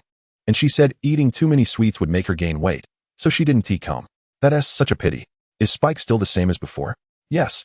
Please give me an ultimate donut. Extra icing and powdered sugar. No problem. Coming right up. The restaurant was left with just Dust Star and Spike. Hey, Spike, want to try the donuts I made? You made donuts? Yeah, my donuts are all the rage in Ponyville now. How come I didn't know? You must have stayed in the tower too long, Sway Along. You should come out more often and catch up on the news. I also want to go out and try some donuts, but unfortunately, our bookworm at home won't allow it. As Spike was talking, Chenxing suddenly pulled out a spicy magic donut from somewhere and handed it to Spike. This is the donut I made, and it has spread throughout Ponyville with unparalleled speed. Really? I often. Spike took the bright red donut from Chenxing and put it in his mouth. It's very sweet, but compared to Old Joe's donuts, it's... What? Before Spike could finish his sentence, he was suddenly sprayed with a burst of green flames, and at that moment, Chenxing was standing right in front of him, the flames hitting him squarely and singeing his mane, leaving the area above his neck charred. Sorry, it's fine. Chenxing said it was fine, but he was already furious, his veins bulging. However, I have to say, Chenxing, your donuts are quite novel. I've never had a donut like this before. Really? Thank you for the compliment. Spike, your supreme, unbeatable donut. Add more frosting and powdered sugar. Thank you, Old Joe. I want to delve into why you call me that like Chenxing does. Let me say again, I am not old. Chenxing and Spike exchanged a knowing smile. After Spike finished speaking, he jumped off his chair and walked towards the shop's entrance when Chenxing suddenly came out of the kitchen, magically dragging a packaging box. Wait, Sway Long. Give this to Miss Ziyue and tell her it's for me. Oh, thank you, Chenxing. By the way, did you call the wrong name again? I understand. I understand dialects, right? Chenxing, you're a friend I, Spike, have decided on. I'll thank you for the donuts on Twilight's behalf. Take care. Okay, Old Joe. In a tower somewhere in Canterlot. Spike, are you saying this is a gift from your new friend Chenxing? Yes. He is the new employee at Old Joe's shop. I've never met him before. Really? Then I should personally thank him tomorrow. And what do you call the donut shop owner, Old Joe? Upon hearing this, Spike immediately shrank back, revealing a royal fake smile, intending to brush it off. How many times have I told you, Spike, not to give other ponies nicknames? It's not good. Twilight Sparkle scolded Spike while using magic to unwrap the packaging and bring the donut to her mouth. At this moment, Swaylong looked at Twilight Sparkle with great anticipation as she took a bite of the donut. This donut tastes. Spike couldn't help but laugh at Twilight Sparkle's constantly changing expressions. That night passed in laughter and joy, and the cheerful atmosphere made the ponies look forward to the arrival of tomorrow. Chapter 8. 2 Bookworms. The next morning, at Donut Joe's Donut Shop. Good morning, Old Joe. How are today's donuts? Good morning, Chenxing. The donuts are as great as ever. When Chenxing came downstairs and entered the shop, Donut Joe had already prepared the donuts for sale that morning. Chenxing, please help me put the donuts in the display case outside. I'll go back to the kitchen to prepare some materials. No problem, Old Joe. A new day began on such an ordinary morning. However, a voice arrived that broke the ordinary morning. Hello, are you Chenxing? Hearing this voice, Chenxing obviously froze for a moment, causing the various donuts he was magically dragging to fall to the ground, now inedible. If Spike were present, he would definitely protest against the injustice done to the donuts. Hello. Yes, I am Chenxing. May I ask who you are, miss? Oh, hello. You can call me Twilight Sparkle. I'm a friend of Spike S. And I'm here to thank you for the donuts you sent me last night. You are the Ziyue mentioned by Swaylong and Old Joe. Nice to meet you, Swaylong. Old Joe, Ziyue. Why do those names sound so strange? Sorry, Ziyue, that is my hometown dialect. Please don't mind. As Swaylong's friend, I'd like to invite you to sit in the shop. There's no need to sit inside. I still need to go to the library to read. Miss Ziyue also likes to read. I love reading all kinds of books. Books are my friends. So, Miss Ziyue, what are your thoughts on the composition of modern magic? Oh, I believe that the foundation of our modern magic is built upon ancient magic. Modern magic optimizes and modifies the underlying logic of ancient magic, making it more concise and practical. Ancient magic was mostly focused on offensive spells due to the social structure of the time, rather than supportive types of magic. Modern magic, meanwhile, tends to favor supportive types because of social stability, and it boasts innovations that ancient magic cannot compare with. Ponies have developed many new types of magic through continuous adjustments and optimizations of ancient magic. Hee, you flatter me. By the way, Ziyue, have you learned about ancient runes and formations? Ancient runes and formations? Sorry, I've never read any books about runes or formations since I was little. There are no records of such books in the Canterlot Library. I have the 0027 Ancient Runes Crafting Handbook 0027 and Overview of Ancient Formations here. I wonder if you're interested? Twilight Sparkle immediately became interested upon hearing this, as she had nearly finished the books in the Canterlot Library. Now that she heard someone willing to share knowledge she had never encountered before, she was very eager. I think I can postpone my trip to the library. That is great, Miss Ziyue. You go find a place to sit inside the shop, and I'll go upstairs to get the books. After saying this, Chenxing invited Twilight Sparkle into the shop and quickly ran upstairs to get the books, as he didn't want to keep Twilight Sparkle waiting too long. Chenxing opened the door and ran to the table where Twilight Sparkle was sitting, placing the 2 books in front of her with magic. Chenxing, you don't have to rush. Hee, I don't want to keep you waiting too long. After saying this, Chenxing found a chair and sat opposite Twilight Sparkle, who had already begun reading. Time passed minute by minute, and customers began to come into the shop one after another. However, at this moment, Chenxing was completely focused on Twilight Sparkle and didn't notice the customers. As more and more customers entered, the complaints grew louder. But these sounds did not disturb Chenxing and Twilight Sparkle, who were happily discussing something. Hearing the complaints from the customers, Donut Joe came out from the kitchen and saw Chenxing deeply engrossed in discussion with Twilight Sparkle. He gave up on the idea of making him work. Just let him take a break. As they looked out at the night falling outside, both ponies felt that time was passing a bit too quickly. Hey, Sui Long, when did you get here? I've been sitting here for 4 hours. You 2 bookworms finally noticed. Sorry, Spike. I was too engrossed in chatting with Chenxing. I know, bookworms are like that. I originally thought Chenxing would be an interesting pony, but it turns out he is just like you. Hey, Sui Long, I don't appreciate that. I was going to bring you a brand new flavored donut to try, but now it seems unnecessary. Huh, new flavored donuts?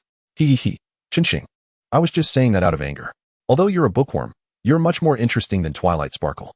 After hearing this, Spike realized that Twilight Sparkle was still there. He had just been distracted by the mention of the new donuts. Now, saying something bad about Twilight Sparkle in front of her would ensure that Spike had a wonderful night. Sorry, Dust Star, Spike can be like this sometimes. He doesn't mean any harm. It's okay. I don't mind. After all, we are good friends, right? Dust Star said while making faces at Spike, as if silently saying, You asked for it. Now you're getting your comeuppance. Upon seeing this, Spike chose to completely ignore Dust Star and turned his head to continue eating the donuts on his plate, as if the donuts were Dust Star and he was enjoying them more and more. Thank you so much, Dust Star. Without you, I wouldn't have learned such interesting knowledge. You're too kind. It's my great honor to discuss with someone as knowledgeable as you, Ziyue. Twilight Sparkle felt her cheeks gradually blush with shyness upon hearing Dust Star's compliment. Dust Star, can I come over tomorrow to discuss those ancient magic spells with you? Of course, Ziyue. You are always welcome here. Then I'll see you tomorrow. Wait, I haven't finished my donuts yet. Spike, you've had enough. Seeing Spike still stuffing donuts into his mouth, Twilight Sparkle chose to use magic to pull him away by his tail. Just as she was about to push the door open when an unpleasant sound rang out. Grr. Haha, Twilight Sparkle's stomach growled. She raised her hoof to scratch her mane to cover her embarrassment. Ziyue, wait a moment. Upon hearing this, Dust Star quickly ran into the kitchen. And soon the sounds of clattering came from inside, as if he was busy with something. Here you go, Ziyue. My newly developed strawberry cream ice cream cupcake. I added a freezing rune to the ice cream on top. It can stay frozen for several hours without melting. Oh, Dust Star, I don't know how to thank you. It's nothing. After all, I made you hungry all day. Then see you tomorrow, Dust Star. See you tomorrow. After exchanging goodbyes, Twilight Sparkle used magic to lift Spike, who was drooling and slowly approaching the strawberry cream ice cream cake, away from the table. Dust Star secretly laughed at Spike being lifted by magic. So, how was old Joe's day today? What do you think? I'm deducting a week's salary from you. No way. Old Joe, of course. Donut Joe wasn't really going to deduct Dust Star's salary. He was just saying that in a fit of anger. He still noticed Dust Star's loneliness, and he was genuinely happy for him to have made a friend like Twilight Sparkle. However, seeing Dust Star begging to be fed in front of him made him very happy. Dust Star finally breathed a sigh of relief. With his silver tongue, he managed to save his little bit of money. March 24th, 1000. Today is the most important day of my life. This morning, I finally met Ziyue. She is just like in the animation, very fascinated by books and knowledge. Closing the diary, Dust Star looked out at the sky and murmured, Are you also gazing at this starry sky like I am now? A cool breeze made Dust Star shiver, and after closing the window, he lay down in his warm bed and fell into a deep sleep.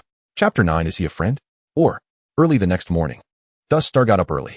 Ever since meeting Twilight Sparkle yesterday, he felt that life was becoming more hopeful. Perhaps it was too early today. Donut Joe hadn't arrived at the shop yet. After tidying up the restaurant's chairs and the kitchen's ingredients, Dust Star sat bored in a chair, watching the ponies pass by outside. It wasn't long before Donut Joe arrived, and he was a bit surprised to see Dust Star already in the shop. Dust Star? When did you get up so early? Hee hee, good morning, old Joe. I'm just trying to make up for what happened yesterday. Oh, it's fine. I didn't take that to heart. Otherwise, I would have deducted your salary long ago. Aren't you supposed to discuss magic with Twilight Sparkle today? It's not good for you to stay in the shop all the time. The environment is too poor, and it mainly affects my business. I'm giving you a day off today, so you can go somewhere else with Twilight Sparkle, like the library or your room on the second floor. You can go anywhere. Just don't let me see you in the shop. Dust Star was initially a bit intimidated when he heard about the salary deduction. But when he heard that Donut Joe was giving him a day off, he instantly became incredibly excited. Really, old Joe? Really, but remember, don't let me see you in the shop. No problem, old Joe. I'll definitely stay far away. At that moment, Dust Star was bouncing around the shop like Pinkie Pie, continuously shouting, yay, yay, stop, Dust Star. You're going to knock over the table. Hee, sorry, old Joe, I got too excited. Dust Star realized that his reaction was a bit excessive, quickly tidying up the mess he made and found a place to sit down, grinning widely while imagining how he would spend the whole day with Twilight Sparkle. Hi, Dust Star. What are you grinning about? Good morning, Ziyue. I was thinking about the magic we discussed yesterday. Yes, I was thinking about the magic we talked about yesterday. I think he's thinking about things he shouldn't be thinking about. Suilong, what are you doing here? Why can't I be here? Don't forget I'm the first one you met. Hee hee, can you two not start bickering right away? Dust Star, Spike is here today to be your little assistant. He's a very capable assistant, you know. Hearing Twilight Sparkle's praise, Spike proudly raised his head towards Dust Star. I think he can eat a lot. All right. Watching the impending bickering between the dragon and the pony, Twilight Sparkle felt the need to interrupt them. Dust Star, I brought a few magic books from my collection today. I think these books will help with understanding runes and formations. No problem, Ziyue. Old Joe gave me a day off today. We can explore the ocean of knowledge to our heart's content. Have you thought about where we should go today? Aren't we at the donut shop today? Yes. Old Joe said it would affect his business, so he gave me a day off and kicked me out. How about we go to my room on the second floor of the donut shop? It's quieter there too. Okay, please lead the way, Dust Star. I'm honored. Dust Star. You're too polite. After leading Twilight Sparkle upstairs and entering the room, Twilight Sparkle was astonished by the sight before her. Dust Star, is this your room? Yeah. What's wrong? Upon opening the door, the most eye-catching feature of the room was the countless intricately carved ornaments hanging from the ceiling, made of wood, stone, and even crystal gems. These were all experimental items Dust Star used while practicing runes and formations. Those looked delicious. Spike was attracted by the crystal and gem ornaments, nearly drooling onto the floor. You made all these? There are stars, the sun, the moon, hexagrams, and even? Why does this little pony carved from amethyst look so familiar? Maybe you saw it wrong. That, Ziyue, if you like it, I can make one just for you. Really? Wouldn't that be too much trouble for you? Not at all. Not at all. Thank you so much, Dust Star. Dust Star, fearing that Twilight Sparkle would bring up the amethyst pony again, quickly changed the subject. Dust Star. No matter how I draw, the runes and formations I create just don't work. That shouldn't be the case. Look, there's nothing wrong with what I drew. As he spoke, Dust Star also used magic to carve an identical rune onto a stone. As the rune was completed, Dust Star infused a small amount of magic into it to activate the rune. As the rune activated, the stone instantly ignited. But a single burning rune was not enough to melt the stone. As the infused magical power was depleted, the flames consuming the stone disappeared as well.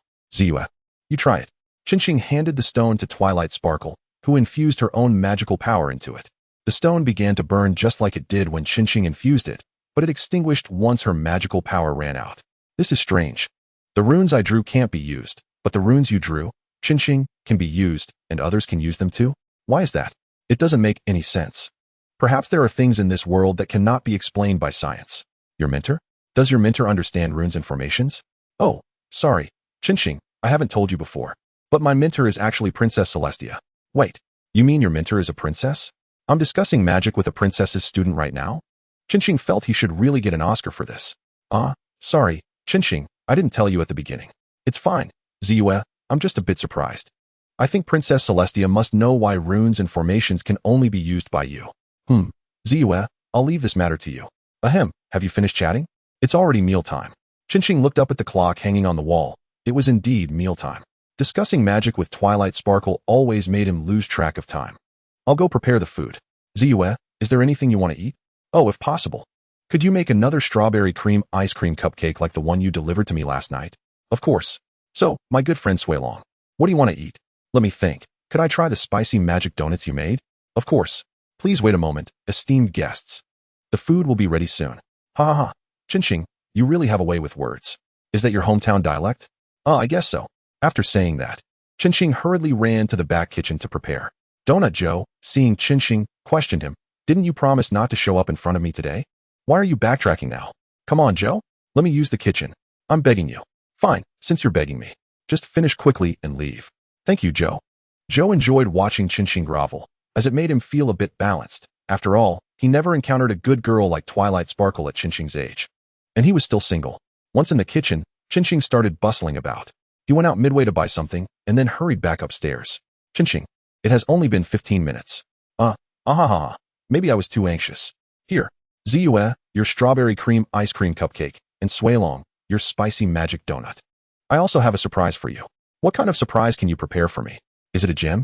Spike didn't seem too excited upon hearing about the surprise, thinking Chenxing wouldn't have any good intentions. It's this. Huh, Chenxing, what is this? There are worms wriggling inside. At that moment, Spike's expression was completely different from Twilight Sparkle's. As soon as he saw the donut in Chenxing's hand, his eyes sparkled with excitement. This is the latest flavor donut I developed just for Suelong. Sapphire Worm Donut. Sapphire Worm Donut. For Suelong. Hurry and try it. This is specially prepared for you. Spike quickly took the donut from Chenxing's hand, sniffed it, and eagerly put it in his mouth. The frosting is mixed with crushed sapphire donut dough, and it also has worms added for flavor and texture. Chenxing, this is a perfect donut. Can you make another one? Sorry, Suelong. Sapphires are very expensive. I've used up my savings, so I can only make this one. Or you could sponsor me. As Chenxing said this, he rubbed his front hooves together, showing a capitalist smile. I still have some secret stash. What? Spike, you have secret stash? Where did that money come from? I didn't say anything. Spike realized he had accidentally revealed his secret, but the temptation of Chenxing's donut was too great for this little foodie dragon. The donut satisfied all his taste cravings. Ha ha ha. All right, Ziyue, don't bother Suelong anymore. If you don't eat the cupcake soon, it will get cold. Oh. It seems like it was cold to begin with. Twilight Sparkle didn't pursue the matter of Spike hiding money any further and instead picked up the cupcake in front of her to taste it. Chenxing, your skills are really good. This is the best cupcake I've ever had. I wish I could eat it forever. If you like it, Ziyue, I'll keep making it for you. Really? Isn't that too much trouble for you? Twilight Sparkle didn't notice that, through just 2 days of interaction with Chenxing, her mindset had already changed slightly. It's not trouble at all, as long as you're happy, Ziyue. In a past life, this would undoubtedly be seen as a sycophantic behavior.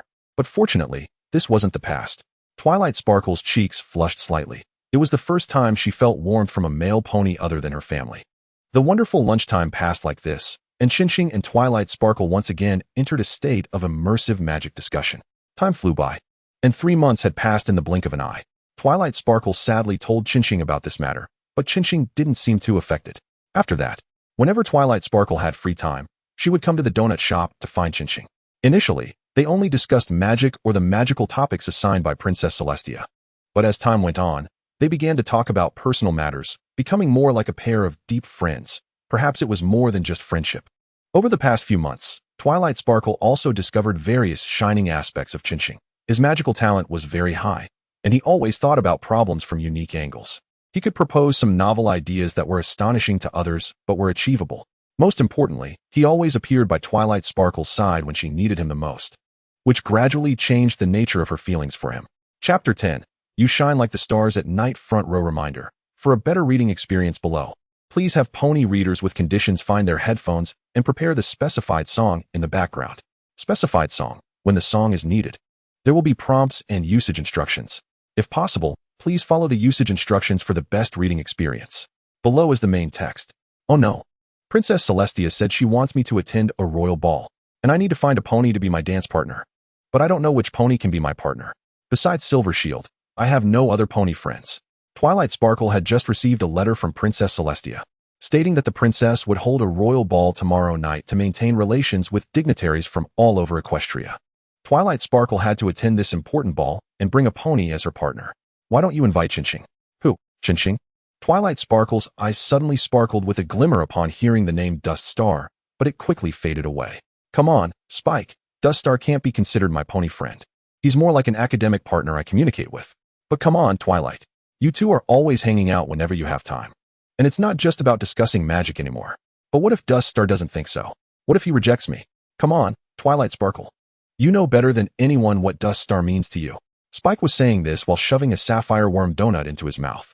After a brief silence, Twilight Sparkle made up her mind, and the glimmer in her eyes shone again. You're right, Spike. Dust Star is my pony friend. And he is the most special pony friend. Spike, come with me.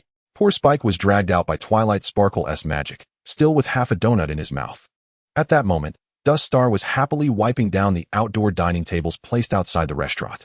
Like Twilight Sparkle, these past few months had been the happiest time in Dust Star's life, with a caring boss, close friends, and the chance to be with his favorite pony every day.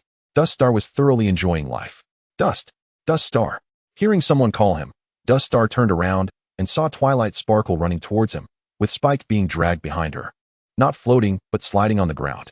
Twilight, what is the rush? Come inside and rest for a bit. I'll make you strawberry cream ice cream cupcakes.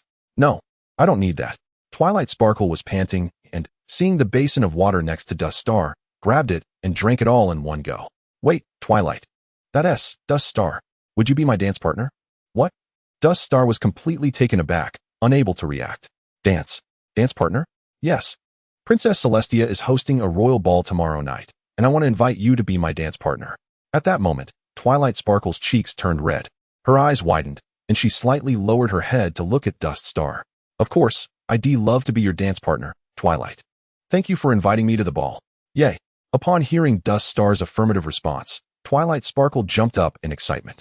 When she landed, she noticed Dust Star looking at her in surprise, and she shyly smiled, leaving a ball ticket behind as they agreed to meet the night after next in the palace banquet hall before dragging Spike off again, who was still sliding on the ground. Twilight invited me to the ball. However, at that moment, Dust Star was even more excited than Twilight Sparkle had been. Clearly pretending to stay calm earlier, or perhaps still recovering from his shock, he had instinctively agreed to the ball invitation, following his tendency to agree to everything Twilight Sparkle proposed. This is the happiest day of my life. Hey, Joe. Twilight invited me to the ball. Oh, I see. At that moment, Donut Joe really wanted to throw a freshly baked donut at Dust Star's face. Twilight invited me to be her dance partner. So, have you thought about what dress you'll wear? What? Dress? You didn't know that you need to wear formal attire to attend major events or balls? No. I had no idea. The two ponies said in unison.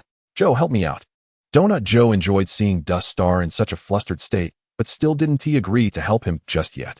He wanted to extract a bit more benefit from Dust Star. Really? I can write you a note. All right then, go hang up the closed sign. We'll spend this afternoon and tomorrow getting you ready. Donut Joe thought he could get 2 months of free labor, but at that moment, Dust Star was overjoyed. Old fox, I'm heading to Ponyville the day after tomorrow, so of course, I can skip out on your wages. Gotcha. Ha ha ha. Meanwhile, Donut Joe had no idea that he had outsmarted himself. First stop, the clothing store. Welcome, 2 gentlemen. Please come in.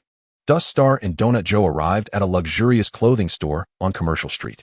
Upon entering, Dust Star felt a sense of familiarity when he heard the receptionist's greeting, making him feel an urge to run up and shout something like the king covers the tiger. You feel something strange about this store too, right, Dust Star? Even though it's a bit odd, the quality of their dresses is surprisingly good, and they sell for much cheaper than elsewhere. Donut Joe noticed that Dust Star seemed a bit uncomfortable, so he quickly led him toward the dress section. Hello, dear guests. I'm the sales assistant here. Would you like me to introduce our dresses? Oh, hello? The handsome unicorn next to me is going to a significant ball with another pony. He needs a suitable dress. I see. Let me introduce you to our dresses. These are from if you're not satisfied with these dresses, we also support custom orders.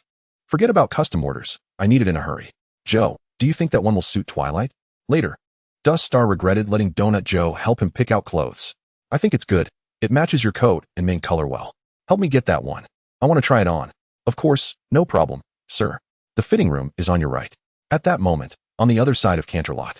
How about this one? This one. Honestly, Twilight, I think you'd look good in any of them. And I think Dust Star would think so too. No, Spike. This ball is very important for both of us. I must appear before him in the most perfect way. Hello, please get me this one, and this one. All right, miss. Phew, seriously. Not bad. I'll take this one, please pay. Dust Star chose a gray-black dress paired with a silver tie, which matched his coat and mane color perfectly. Dust Star opened his wallet and poured it out, shaking it for a while before only managing to get out 2 bits. Thank you for your patronage. Joe, deduct it from your 3rd month's salary. Didn't he expect that, Joe? There isn't even a 3rd month. Not even a 1st month. Hey, Joe, you finally made it. I can't wait. What? Can't wait to see your Twilight Princess? Dust Star was directly made shy by this comment. Joe, where are we going this morning? Hee. You'll find out when we get there. 2nd stop, the beauty salon.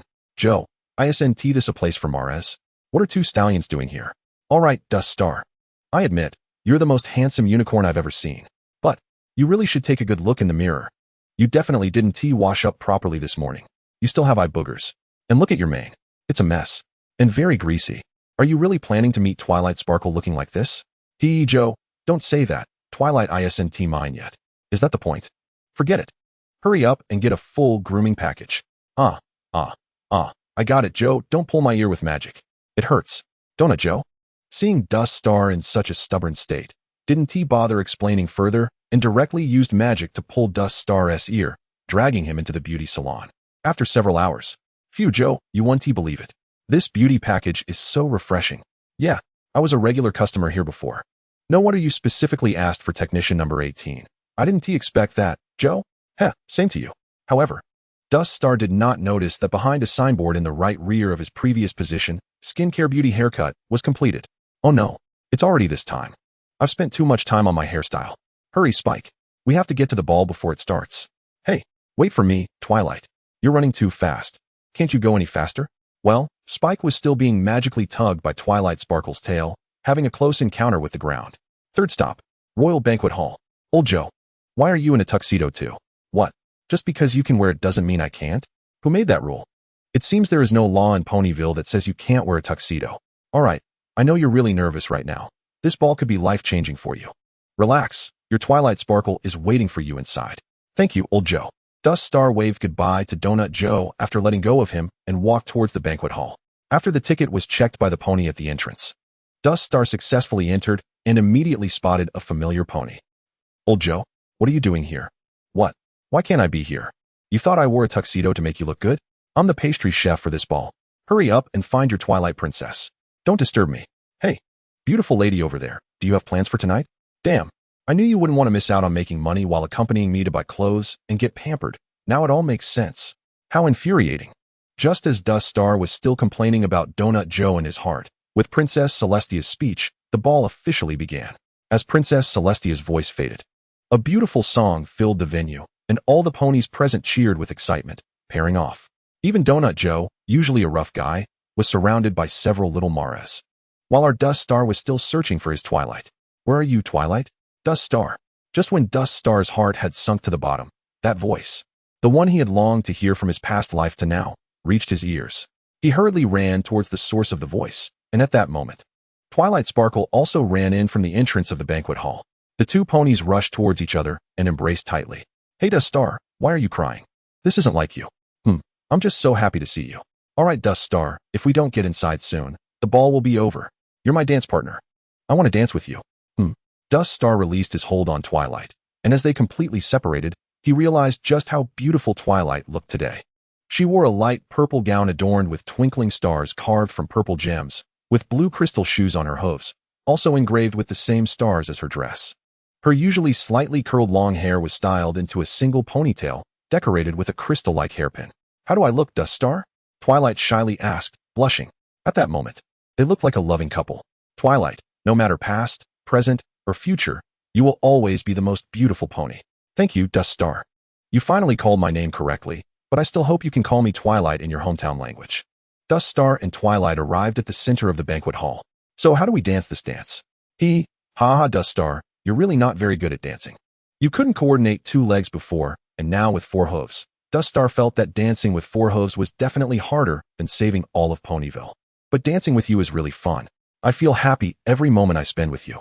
Twilight, do you want me to be your special pony? Dust Star now felt that no matter how terrible his past life had been, this moment was worth it. This was the scene he had dreamed of, and now it felt so real. Twilight, I do. I want to be that special pony in your heart who is drawn to you, likes you, and loves you. The two ponies embraced again, tears gradually spilling from their eyes. Twilight, this is for you. Dust Star handed a very ordinary wooden gift box to Twilight. Is this for me? Do you remember the promise I made when you first came to my room? I remember you said you wanted to carve something for me after seeing those decorations I like.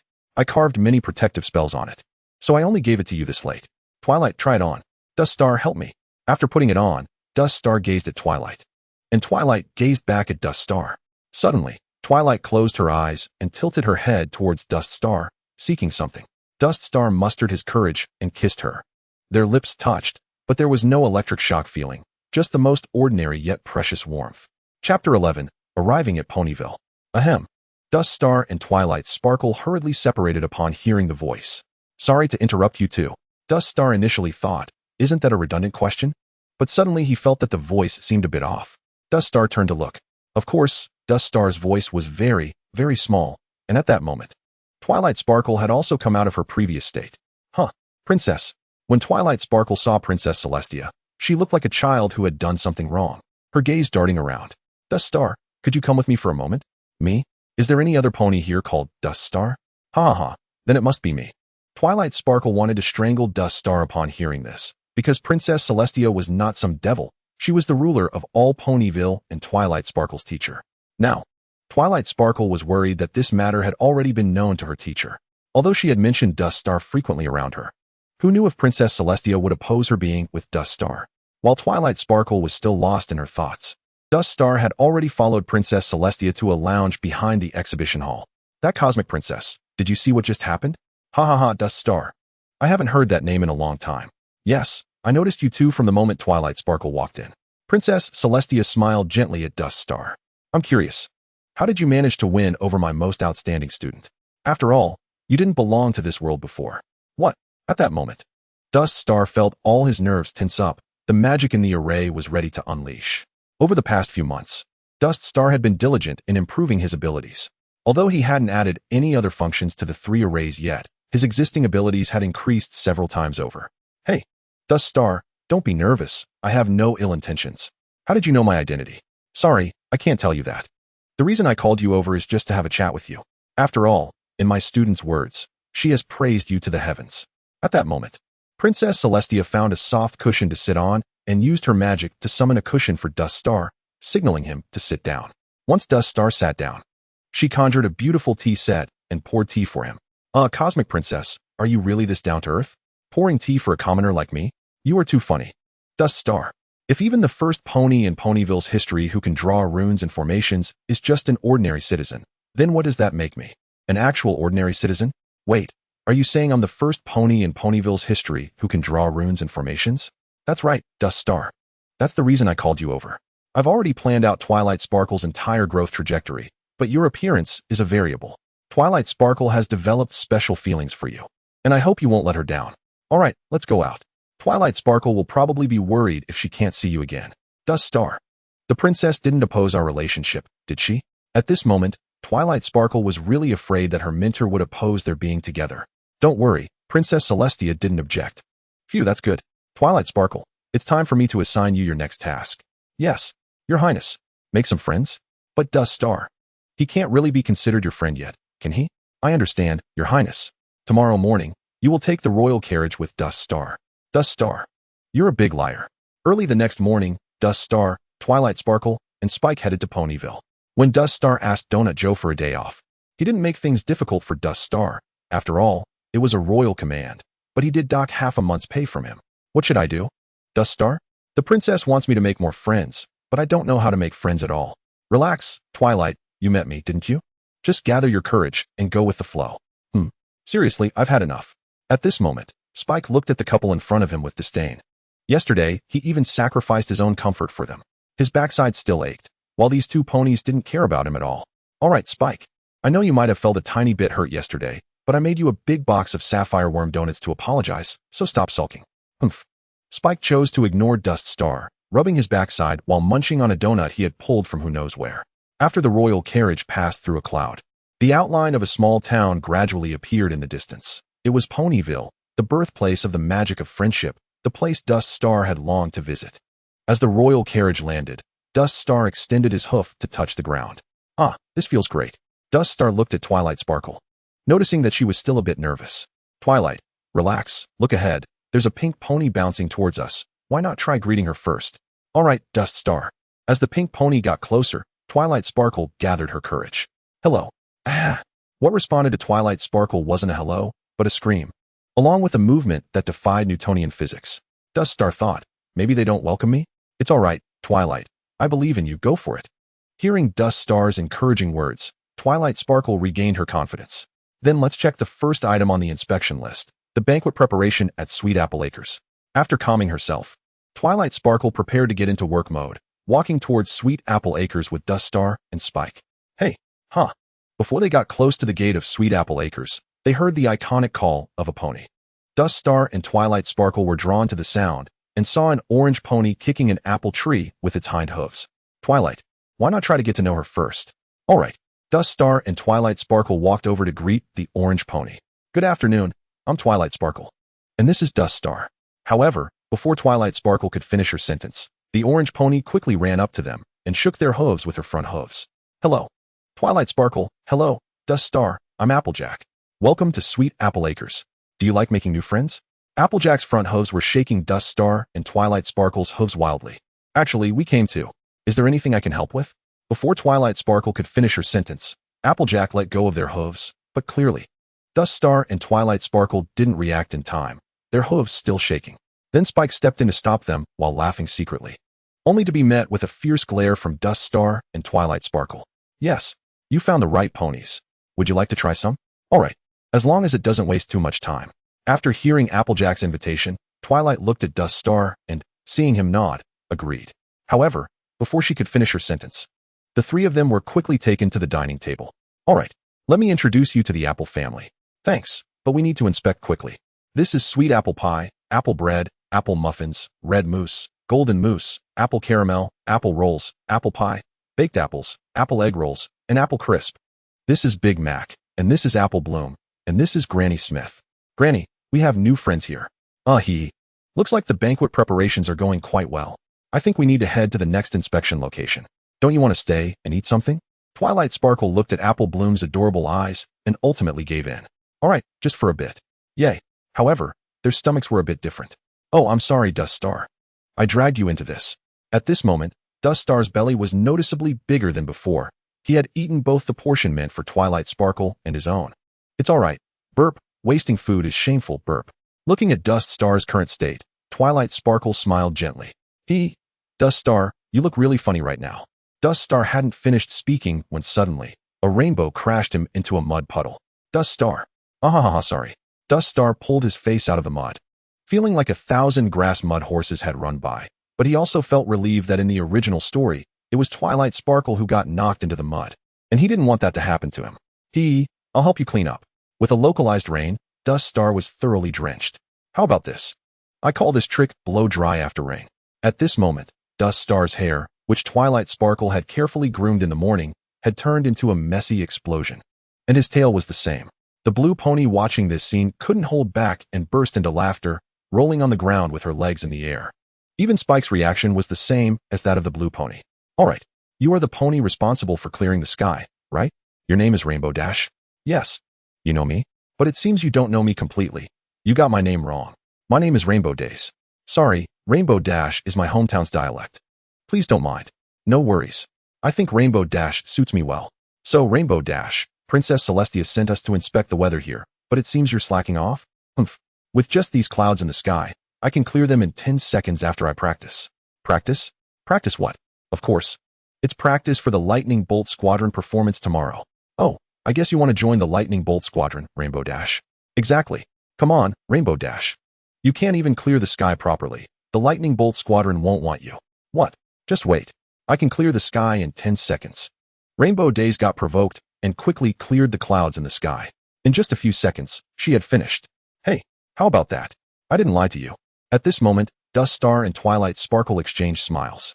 Cleaning the sky done. At this moment, Rainbow Dash also realized she had been tricked.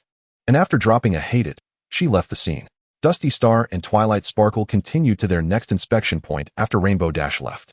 Chapter 12 All Scars Are in My Heart, pushing open the door of the town hall in Ponyville. Wow, it's so beautiful. just like sparkling gems. Spike was the first to rush in, praising the scene before him. Following closely behind Spike was Twilight Sparkle, who was also amazed by what she saw. Dusty Star was the last to enter, and upon seeing a pony standing in the center of the banquet, he glanced at Spike's eyes. Already knowing what Spike was talking about. No, I meant her. Wait, what? Who? Twilight Sparkle followed Spike's gaze. And it was a unicorn with white fur and a purple mane, currently selecting ribbons. Dusty Star, how do I look? Handsome, right? Dusty Star looked at Spike, who was frantically adjusting his scales and tail with heart-shaped eyes, feeling quite speechless. Handsome. You're very handsome now, Spike, so stop using my tail to wipe your scales. Twilight Sparkle ignored the two and proactively greeted the other pony. Good afternoon. Please wait a moment. I'm having a burst of inspiration. Oh right. Adding some warm colors is always a good idea, right? Rarity, you're a genius. May I assist you? My hairstyle? What is wrong with my hairstyle? Sorry, dear, I wasn't talking about your hairstyle, but his. After saying that, Rarity walked straight towards Dusty Star, who was still bickering with Spike. Seeing Rarity approach, Spike's heart-shaped eyes were already overflowing. How did you do your hairstyle? That's a long story. Purple, I think everything is fine here. Shouldn't we head to the next location? What? No. I can't let you go out with that hairstyle to meet other ponies. Wait, where are you taking Dusty Star? Twilight Sparkle saw Rarity pushing Dusty Star away and immediately used her magic to pull the love-struck Spike along. In Rarity's boutique, Dusty Star's hair had been styled, and he was now standing in front of the mirror while Rarity tried on clothes for him. Twilight Sparkle sat beside, bored, while Spike was the most excited, having been looking around ever since they entered the boutique. Oh dear, this one suits you the best. Wait, what's that on your chest? So pretty. Oh, Twilight, you have one too. Are you two a couple? On the way here, Rarity and Twilight Sparkle had already introduced themselves. And upon hearing Rarity say that she and Dusty Star were a couple, Twilight Sparkle shyly lowered her head and whispered, yes. Meanwhile, Dusty Star appeared much more composed. Yes, Rarity, that's my token of love for Purple.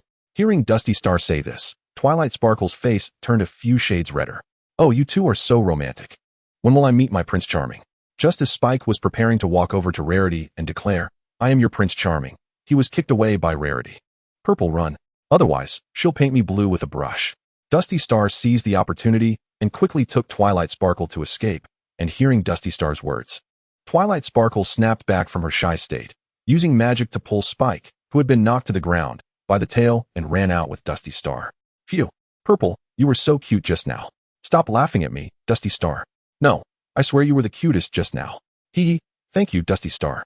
Spike, how many inspection items do we have left? Twilight Sparkle really wanted to finish the inspections quickly so she could enjoy the afternoon with Dusty Star in the library. Let me see, music. This is the last one. Just as Spike finished speaking, a beautiful melody came from the bushes behind a bench. Walking closer, they saw a Pegasus with yellow fur and pink mane in front of a tree, conducting many birds singing in the branches. Oh my gosh, everyone. Please pause for a moment. Sorry, sir, but I must say your singing is a bit offbeat.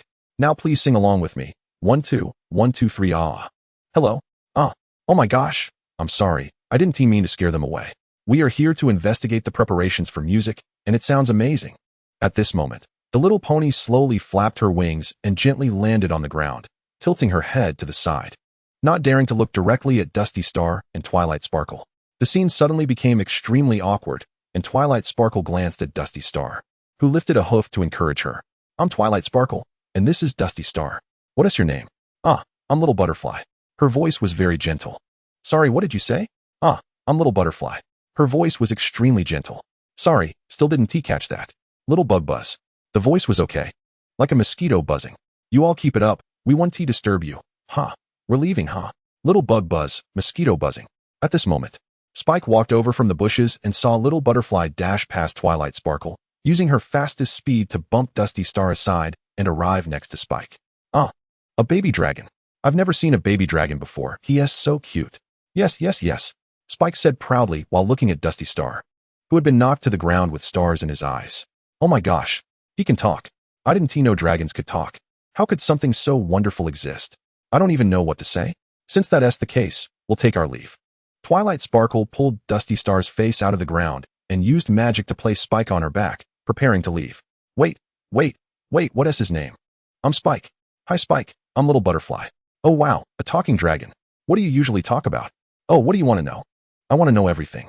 It seems that Twilight Sparkle and Dusty Star's library date plans are about to be ruined. Well, at the beginning, when Dusty Star and Twilight Sparkle returned to the library, it was already dusk. I'm so sorry, my good friend Spike needs to rest, Dusty Star said while using magic to pull Spike down from Twilight Sparkle's back. Hey, be gentle. My butt hasn't healed yet, whether intentional or not. Dusty Star's magic disappeared halfway through, causing Spike to land directly on his rear. Sorry, Spike, I didn't mean to. Spike didn't believe Dusty Star's nonsense at all. Yes, little butterfly, my baby dragon is going to sleep. Look at him, he can't even stand up now. Then we'll see you tomorrow. After saying this, Twilight Sparkle pulled Dusty Star and Spike into the library. Phew, finally, I can rest for a while. Dusty Star, where are you? Big surprise. With the light turned on, a highly infectious voice rang out, even surprising Dusty Star, who was usually perceptive. Puff. A pink pony was blowing a party horn next to Dusty Star and Twilight Sparkle while welcoming them. Hello, I'm Pinkie Pie. This party is for you. How about it? Didn't he expect this, right?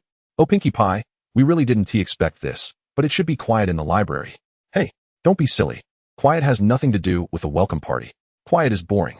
When you first arrived here, I saw you, remember? You said, hello. I said, don't you remember? I've never seen you before. If I had never seen you, it shows that you are new here. Because I know all the ponies in Ponyville. You are new. Then you must not have met everyone. If you haven't met everyone, how can you make friends with them? Ziyue drank this.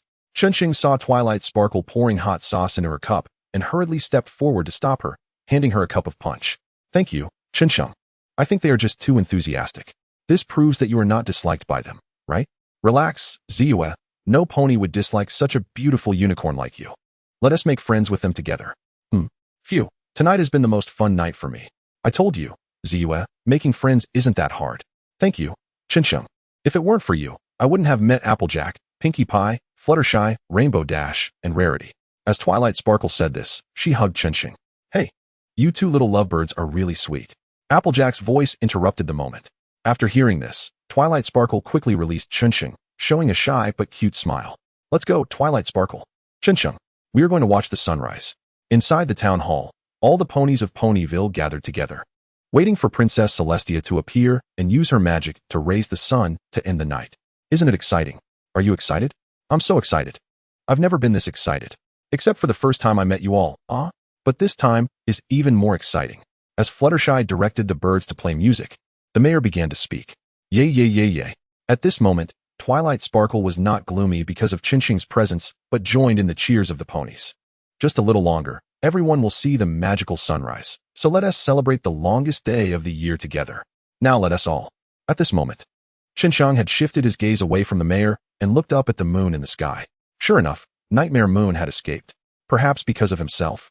Twilight Sparkle did not notice the escape of Nightmare Moon like in the original story, but she had made friends early on.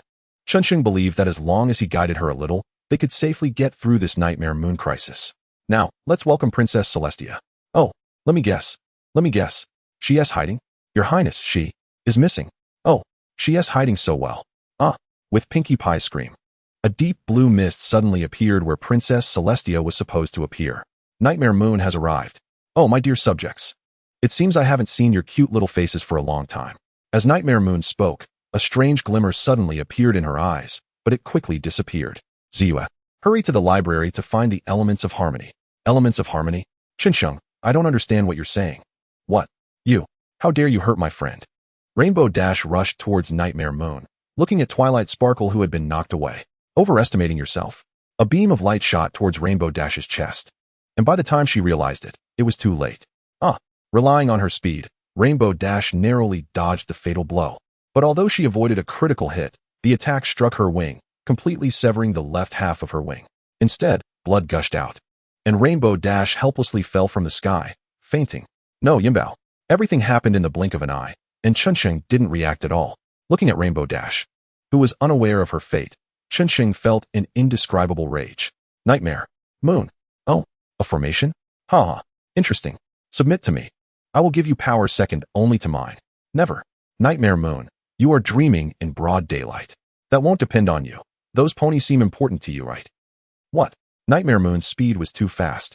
By the time Chenxing reacted, the scene before him made him collapse. Applejack stood in front of Rainbow Dash to protect her, and Chenxing's ridiculous shield couldn't hold for even a few seconds.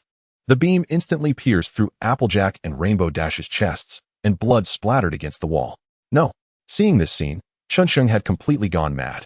Countless magical formations emerged around him, firing numerous beams towards Nightmare Moon, but it was useless. Although Chenxing had enhanced their attack power, such attacks could not cause any substantial harm to Nightmare Moon. Haha, don't worry, there's more to come. As she spoke, magic was activated, and beams instantly pierced through Fluttershy, Rarity, and Pinkie Pie's bodies. Why? At this moment, Chenxing had lost his sanity, sitting dumbfounded on the ground. He didn't understand why everything was happening like this. Goodbye. As Chenxing watched Nightmare Moon's attack coming towards him, he slowly closed his eyes. The imagined pain did not come. Instead, he felt a warm liquid on his face. Chenxing opened his eyes and saw a scene he would never forget in his life. Upon seeing this scene, Chenxing instinctively regained his sanity and quickly ran to Twilight Sparkle, holding her in his arms. When he got closer, Chenxing saw that Twilight Sparkle's body had already been pierced through, and he could see her gradually slowing heartbeat through the hole in her body. Chenxing, is that you? Yes. It's me. Chenxing, can you kiss me one more time? Ziyue. Hold on. You will be okay? You will be okay? Chenxing, thank you. You have to live well. Looking at the lifeless body in his hooves, Chenxing's heart shattered completely. Why have I finally met you? If I were strong enough. Chenxing slowly leaned close to the already lifeless Twilight Sparkle and whispered, don't worry, Ziyue. No matter how many times, I will save you. Even if I lose everything. Chenxing gently laid Twilight down and took step by step towards Nightmare Moon. TSK. How touching, but I hate this the most. It really makes me feel nauseous. Save it, Nightmare Moon. No matter what you say, my determination will not waver. You are bound to lose. Nightmare Moon. With Chenxing's words, countless magical formations surged around him, and all the beams of these formations converged into one point. Finally, all the gathered beam energy shot towards Nightmare Moon. Nightmare Moon also charged towards Chenxing. When the two energies met, all that remained in Chenxing's eyes was dazzling white light. After the white light dissipated, it was an endless darkness. Chapter 13 World Line. What is that thing? Did I conjure it? Chenxing looked at the string of numbers that had appeared in the sky at some point, lost in thought. 10. This string of numbers looks like something I've seen in my previous life. Where was it? Forget it, if I can't figure it out. I want to think about it. The urgent thing now is how to defeat Nightmare Moon. I must improve my strength. Success. Chenxing didn't know how long he had spent in this space. It was as if time didn't exist here. This will work. An absolute spear and an absolute shield. Magic Formation Particle Accelerator Cannon. Magic Refraction Force Field. The Magic Particle Accelerator Cannon fires magic particles after continuously stacking acceleration runes to reach 3 times the speed of sound. The magic particles at 3 times the speed of sound will have high penetration power, allowing them to penetrate any target in a straight path. In addition, other formation modules can be added to achieve different attack methods. The Magic Refraction Field can temporarily store incoming magic. During the storage process, it guides the magic particles through the array to deviate from their original trajectory, making it much more practical than simply using magic to create a shield to absorb attacks. However, if it stores more magic than its array can handle, it will collapse. The Magic Refraction Field has replaced the original defensive array.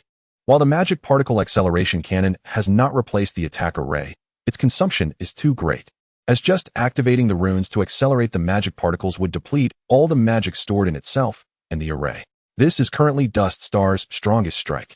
The original attack array has also been upgraded. The previous method of simply layering elements onto a beam was too singular to handle most situations. Dust Star has added an element converter, which can convert magic into various elements and project them out.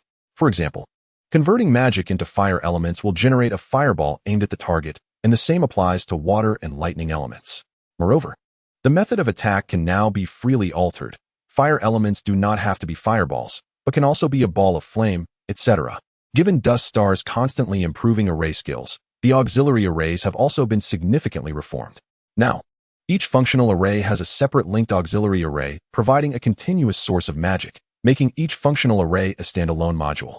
Each independent auxiliary array can also be combined to power a single array, all connected to a giant auxiliary array, which ultimately links to Dust Star's own magic chain, allowing Dust Star to use large-scale magic that was previously unavailable. Other arrays are also nearly ready. It's time. Before exiting this space, Dust Star glanced up at the mysterious numbers that had not changed. Exiting, a bright light appeared again, and Dust Star opened his eyes. Why is it this time? Can it only be this way? Fortunately, there is still ample time. Old Joe, lend me some money. Huh. After rushing out, Dust Star encountered Twilight Sparkle running towards him. Hi, Dust Star sorry. Twilight, I must go finish something. Something very important. Sorry, I can't accompany you. After saying this, Dust Star hurriedly ran away. When he saw Twilight Sparkle again, he had already accepted the fact that he must fulfill the promise made at that time. But I haven't said anything yet. Alright. Dust Star? It takes half a day to get from Canterlot to Ponyville by train. There is still time. Dust Star directly used teleportation magic to appear at the train station located south of Canterlot. Fortunately, there was a train heading towards Ponyville that was about to depart. If he missed this train, he might have to wait until tomorrow. Dust Star successfully bought a ticket and boarded the train. As he sat down, the train started moving. The train was fast, and soon it was out of Canterlot. Dust Star leaned against the window, watching the gradually shrinking city of Canterlot, feeling a mix of emotions. He could only strive to suppress the feeling of uncertainty within him, and gradually fell asleep in his seat. Once again, he stepped onto familiar yet strange land. Just wait. Nightmare Moon. But first, I need to rent a house to have a place to stay. Old Joe's little treasury is really ample.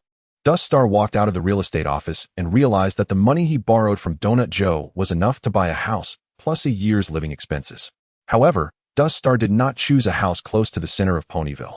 Instead, he bought a 2-story wooden house located on the outskirts of Ponyville, near the Everfree Forest.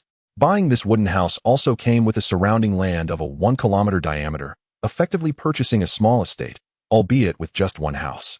Phew, that's about right. Checking the time, it was 4 in the morning, and there should still be time. Looking at the time, Dust Star set off towards the town hall, determined to ensure that his plan would go flawlessly. This time, he would not let any ponies get hurt. Thankfully, no ponies were around yet. Upon arriving at the town hall, Dust Star made his way to the terrace on the 2nd floor, the very place where Nightmare Moon would appear. Alright, the array is all drawn. Dust Star looked at the array that gradually faded away and wiped the sweat from his forehead. At 6:30 a.m., there should still be time. Oh no. It's Trixie's voice. Just as Trixie pushed the door open, Dust Star used teleportation magic to move outside. Hey, I've never seen you before. How did you suddenly appear? Oh, this is amazing. Can you teach me? Can you teach me? Oh wow, so amazing.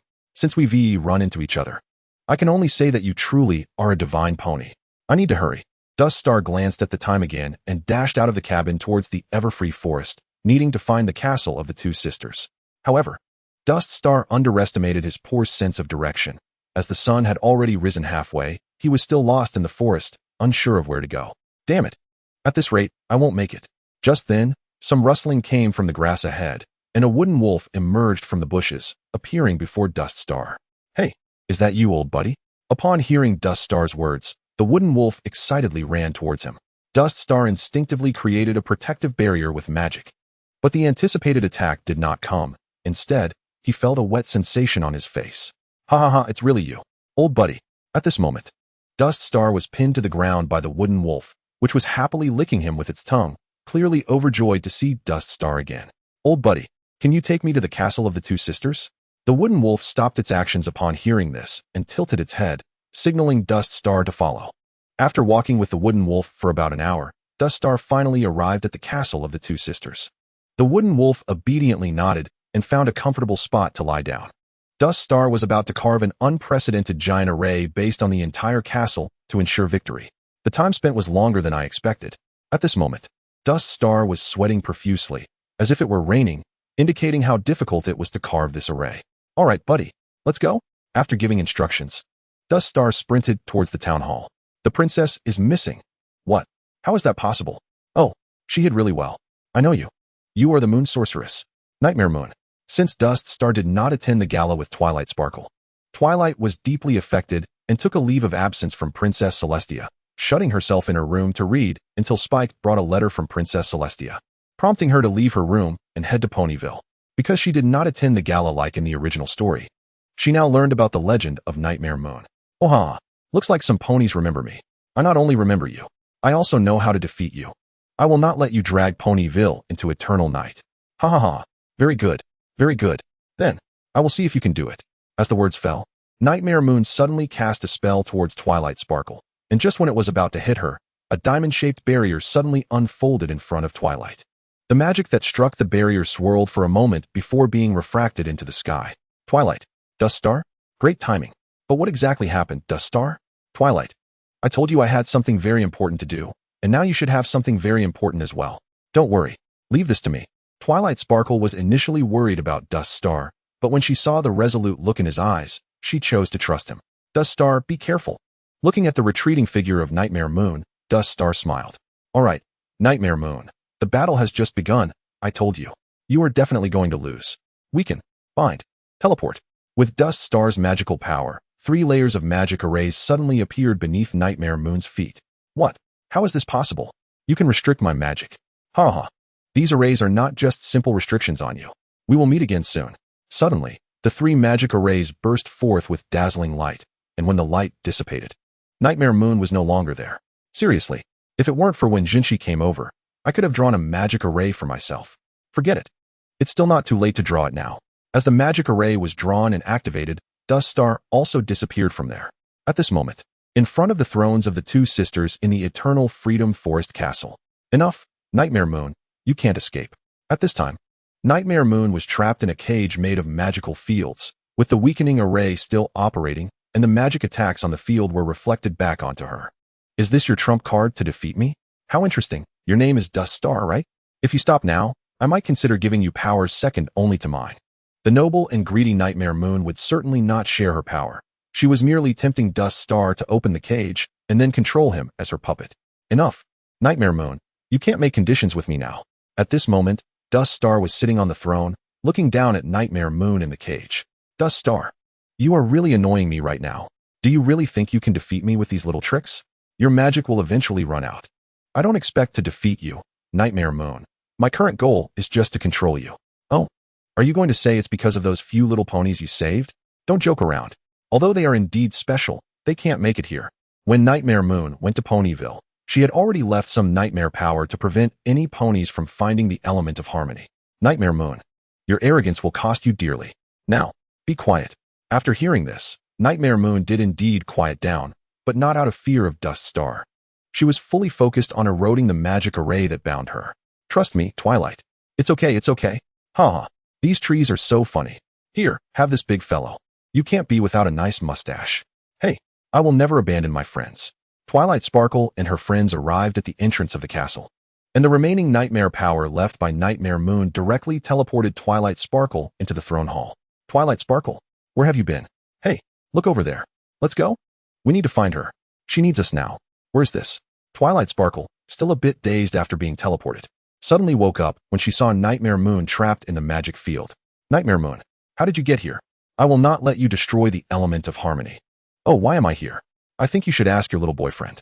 Boyfriend? Dust Star? Ha ha. Dust Star. I told you. You can't win. Nightmare Moon approached the element of harmony and destroyed it. No. Twilight Sparkle looked at the shattered pieces of the element of harmony destroyed by Nightmare Moon, falling into despair. Ziyue, don't give up. There is still hope. You still have your friends. Do you care about her that much? At this point, Dust Star was fighting fiercely with Nightmare Moon, and he could barely match her strength. But this situation wouldn't last long. I still have friends. Hey, Twilight, are you here? At this moment, Twilight Sparkle heard Applejack and the others' voices and looked toward the direction of the sound, her eyes igniting with the fire of friendship. I've had enough. Nightmare Moon directly attacked Applejack and the others with magic, catching all the ponies off guard except for Dust Star, who had been observing her while fighting. I told you, I will not let any pony get hurt. But clearly, this did not include herself. In an instant, he used teleportation magic to block in front of Applejack and the others, but just as the magic was about to hit Dust Star, a massive sound helped block it. Oh whoa. The giant wooden wolf successfully shielded Dust Star from this attack. Though the giant wooden wolf was shattered, Nightmare Moon's attack did not have a burning effect, and the giant wooden wolf quickly recovered. Old buddy, did you get bigger again? Oh whoa. After recovering, the giant wooden wolf let out a howl and continued to fight with Nightmare Moon. Obviously, Dust Star couldn't understand what it was saying now, but he also joined the battle alongside the wooden wolf against Nightmare Moon. Ziyue, do what you need to do. After hearing Dust Star's words, Twilight Sparkle snapped back to reality and looked at her friends. Sisters, the element of harmony has not been destroyed. It has always been in our hearts. Applejack, you represent honesty. You gave me confidence when I was in doubt. Fluttershy, you represent kindness. You tamed the scorpion with your compassionate heart. Pinkie Pie, you represent optimism. You dispelled everyone's fear with your laughter. Rarity, you represent generosity. You sacrificed your tail to comfort a sea dragon. Rainbow Dash, you represent loyalty. You would never abandon your friends to satisfy your own wishes. The spirit of the five of you has combined to help us overcome all difficulties. The spirits of the five of you represent the five elements of harmony. And the last element of harmony, which I just ignited in my heart when I saw you, is the element of magic. No, this is impossible. Seeing that the situation was dire, Nightmare Moon tried to escape with magic, but Dust Star quickly unleashed his strongest attack. The magic array in front of him materialized, and the magic inside accelerated continuously. Just as Nightmare Moon was about to escape, the magic particle cannon charged to completion, and in an instant, the compressed magic particles accelerated to 3 times the speed of sound and shot towards Nightmare Moon. This attack successfully hit and interrupted Nightmare Moon's escape, and the armor at the point where the magic particle cannon hit shattered and fell to the ground. As the fragments of the elements of harmony transformed into cute symbol necklaces representing their respective ponies, the last element of magic turned into a crown that adorned Twilight Sparkle's head. A brilliant rainbow shot out from among them, heading towards Nightmare Moon. No. The rainbow disappeared, and the 6 ponies also recovered from their brief unconsciousness. Oh, how beautiful, Rarity. Oh, Rarity, I meant your necklace. It has become just like your cute symbol. Oh, dear, yours is too. Look at mine. Look at mine. See? Oh, yay. Wow, Twilight. I thought you were just talking nonsense. Now it seems we truly represent the spirit of friendship. While Twilight Sparkle and the others were talking, Nightmare Moon had already reverted back to Princess Luna, and at this moment, Princess Celestia had also escaped from Nightmare Moon's confinement and arrived here. You're absolutely right. With Princess Celestia's arrival, the sun outside slowly rose. So it was Princess Celestia. Twilight Sparkle rushed over when she saw the princess.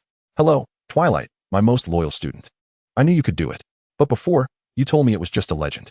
But only when truly touched by friendship can magic be used. I hope she can learn a lesson too.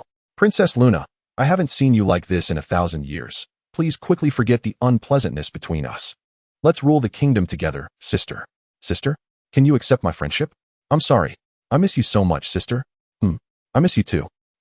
Hey, does anyone still remember the two of us?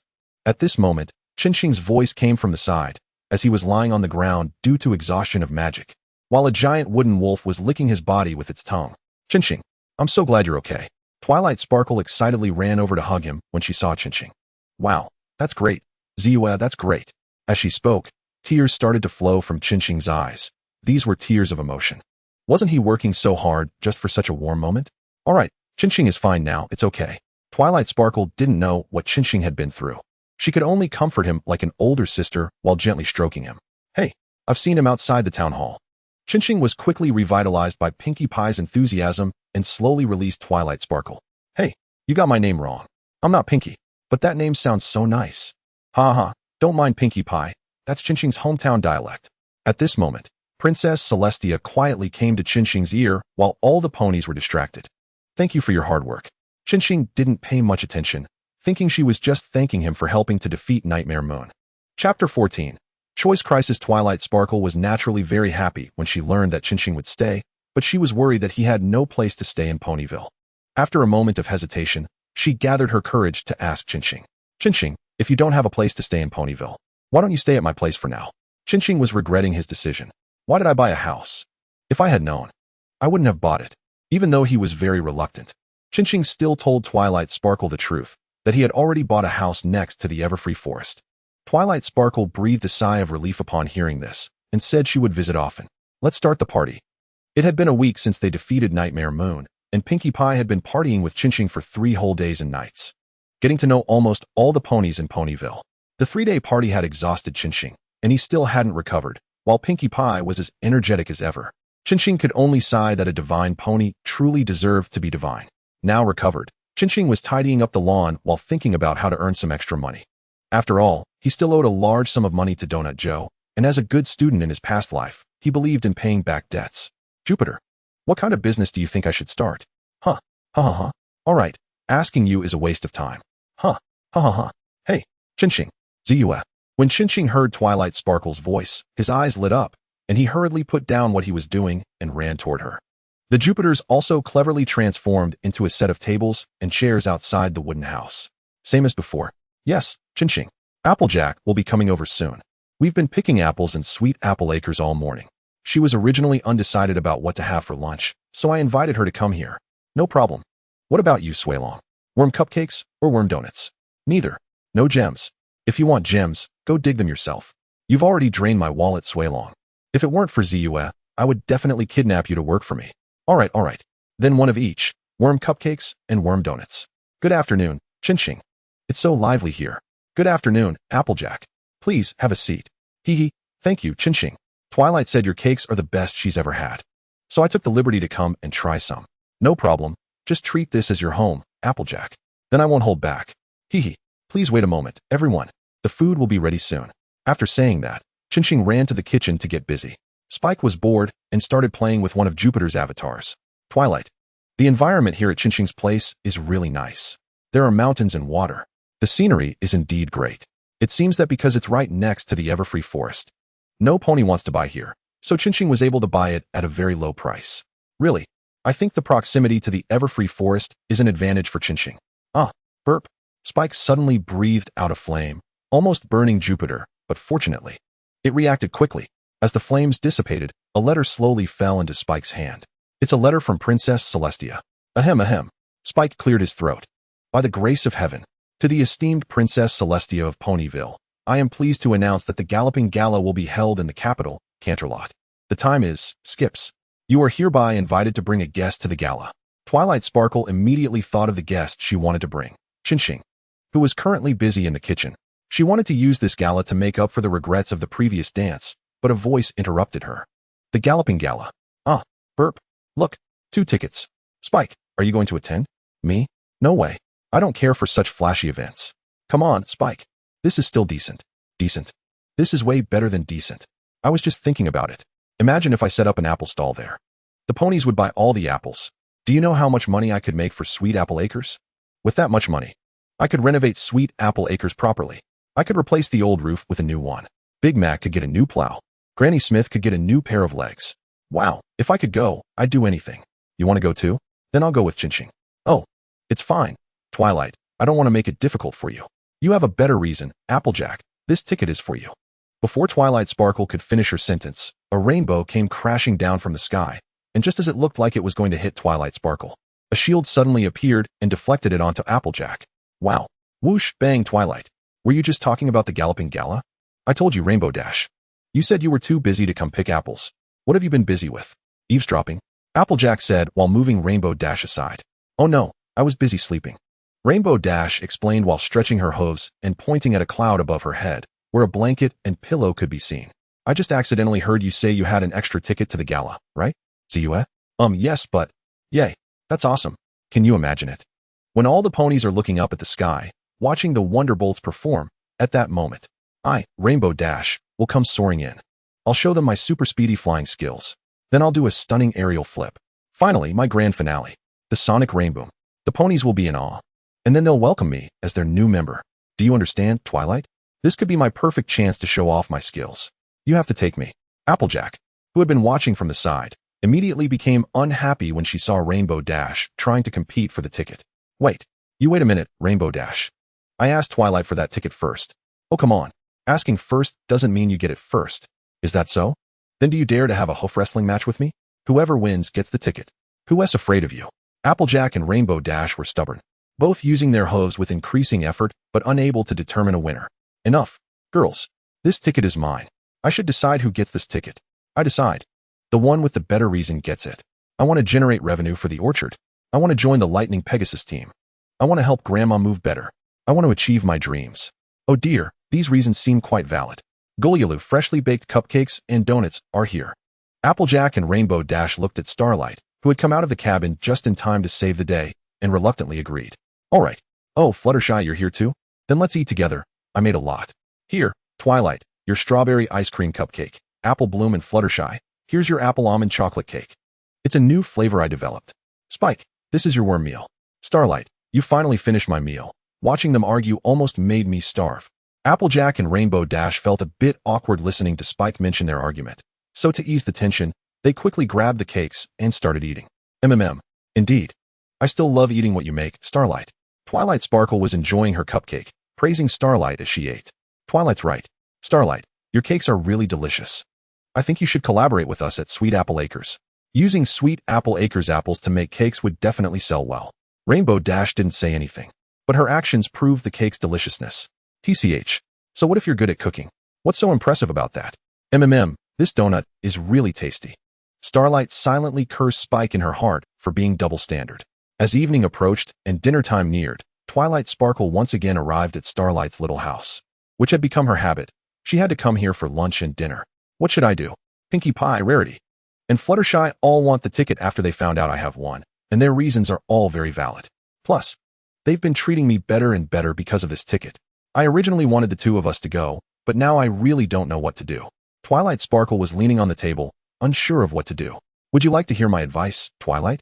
In my hometown, there's a saying, share the blessings and bear the difficulties together. Twilight Sparkle's eyes lit up after hearing this. She knew the answer. You're right, Starlight. Since I can't choose who to give the ticket to, then I won't choose.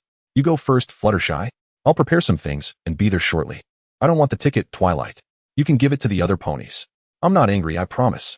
I'm sorry for putting you in such a difficult position. Me too. It's no fun making a friend sad. Twilight, I'm sorry, we went too far. Yay. So does this mean the ticket is mine? Ha ha. I got the ticket. I got the ticket. Rainbow Dash glanced at the other friends watching her and suddenly felt incredibly awkward. I still need to practice my signature move before I can show it to the Lightning Pegasus team. I don't want the ticket either. We all got too excited about the celebration and didn't realize it added to your burden. Twilight, we're really sorry. What? If one friend can't go, then I won't go either. Spike, help me write a letter. Twilight, you really don't have to do this. You can go with Starlight. No, I've made up my mind. Spike, you can send it out. Oh Twilight, now you and Starlight can't go to the celebration either. It's okay, girls, if we can't bring all our friends. Then Starlight and I won't have fun either. Yes, Fluttershy is right. Starlight, you're here. I hope you don't blame me. How could I blame you, Fluttershy? At this moment, Twilight Sparkle felt blissful as Starlight gently patted her head. Oh, hey, Spike, why are you being such a buzzkill? Burp, my loyal student Twilight Sparkle. Why didn't you tell me about this sooner? Oh, 6 tickets for the Grand Galloping Gala. Now we can all go. Wait, what about Starlight's ticket? Oh, Fluttershy, my ticket is right here. In fact, Princess Celestia sent me the ticket via letter 2 days ago. Twilight Sparkle sighed in relief upon discovering that Starlight also had a ticket, but she keenly sensed something amiss. Starlight, when did you become so close with Princess Celestia? Did I? Isn't Princess Celestia nice to all ponies? Well, that's true. Anyway, as long as Starlight has a ticket, that's good. Gullialoo, Twilight Sparkle's stomach gave an embarrassing growl. Ha ha ha, Fluttershy, are you all hungry? I brought a feast I made with my own hooves. Let's eat together. Starlight, is that why you didn't come with me just now? Hee hee, yes. Starlight, it's so great to have you. While all the ponies and dragons were unaware, Twilight Sparkle gently pecked Starlight's cheek. Starlight's face instantly turned red. Sisters, let's go have a feast. Fluttershy, I'm telling you, Starlight's cakes are so delicious. Why don't I have a ticket? Burp. Of course. There's also your adorable little Spike. Hee hee, I got a ticket too. Spike, come here. I made you a worm meal too. Sizzle. Here it comes. Chapter 15. Starlight's little shop. Does this look good, Jupiter? Wow. You think it's nice too, right? I think so too. Wow. Starlight was torn for a long time. During this time, Applejack suggested he open a restaurant, but Starlight felt that running a restaurant was too tiring, having to wake up early every day to prepare meals. And he estimated that no ponies would want to come if he really opened a restaurant. After all, this place was right next to the Everfree Forest, and it indeed took a bit of courage to come here to eat. In the end, he decided to make good use of runes and open a magic item shop. For example, a levitating platform that allows ponies to easily lift heavy objects. Just place the items to be moved on the platform and use the controller in their hooves to control it, and the platform will use pre-stored magic to float up. When not in use, it will automatically absorb magic from the surroundings for replenishment. This saves so much time and effort compared to carts, and because it's floating, it can easily cross most obstacles and rivers, greatly improving transport efficiency.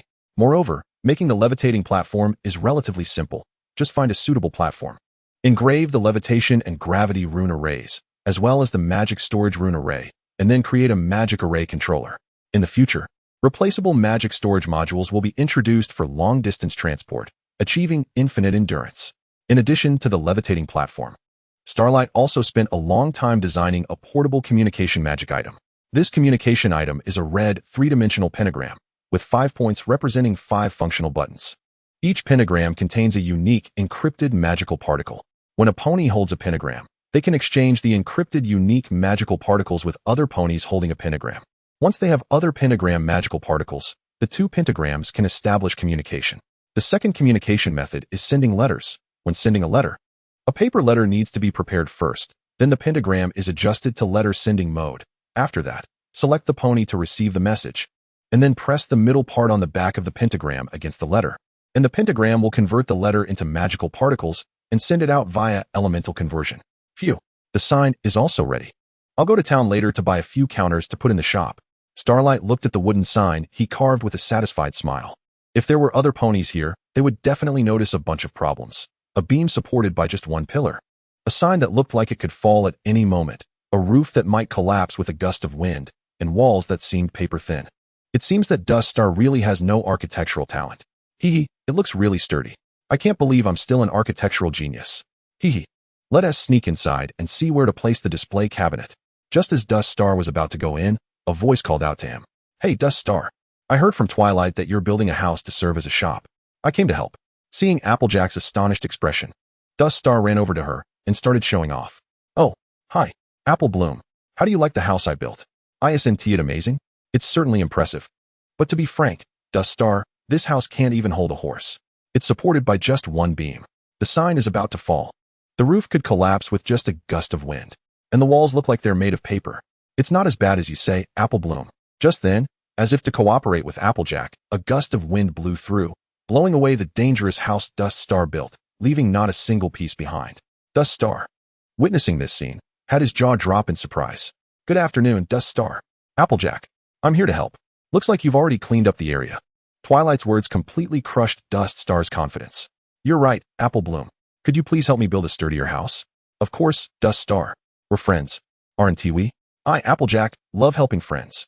Oh, we can ask Rarity to help design the house's shape. She's the best designer in Ponyville. You're right, Twilight. Let us go find her now. Wow, Dust Star, what is that thing following you? This is what I just want to get. It's a magic item I'm planning to sell in the shop, a floating platform. It can help ponies easily transport various items. Unicorns can control it with their magic, while Earth ponies and Pegasi can use the controller on my hoof. Dust Star explained while demonstrating how to use the floating platform.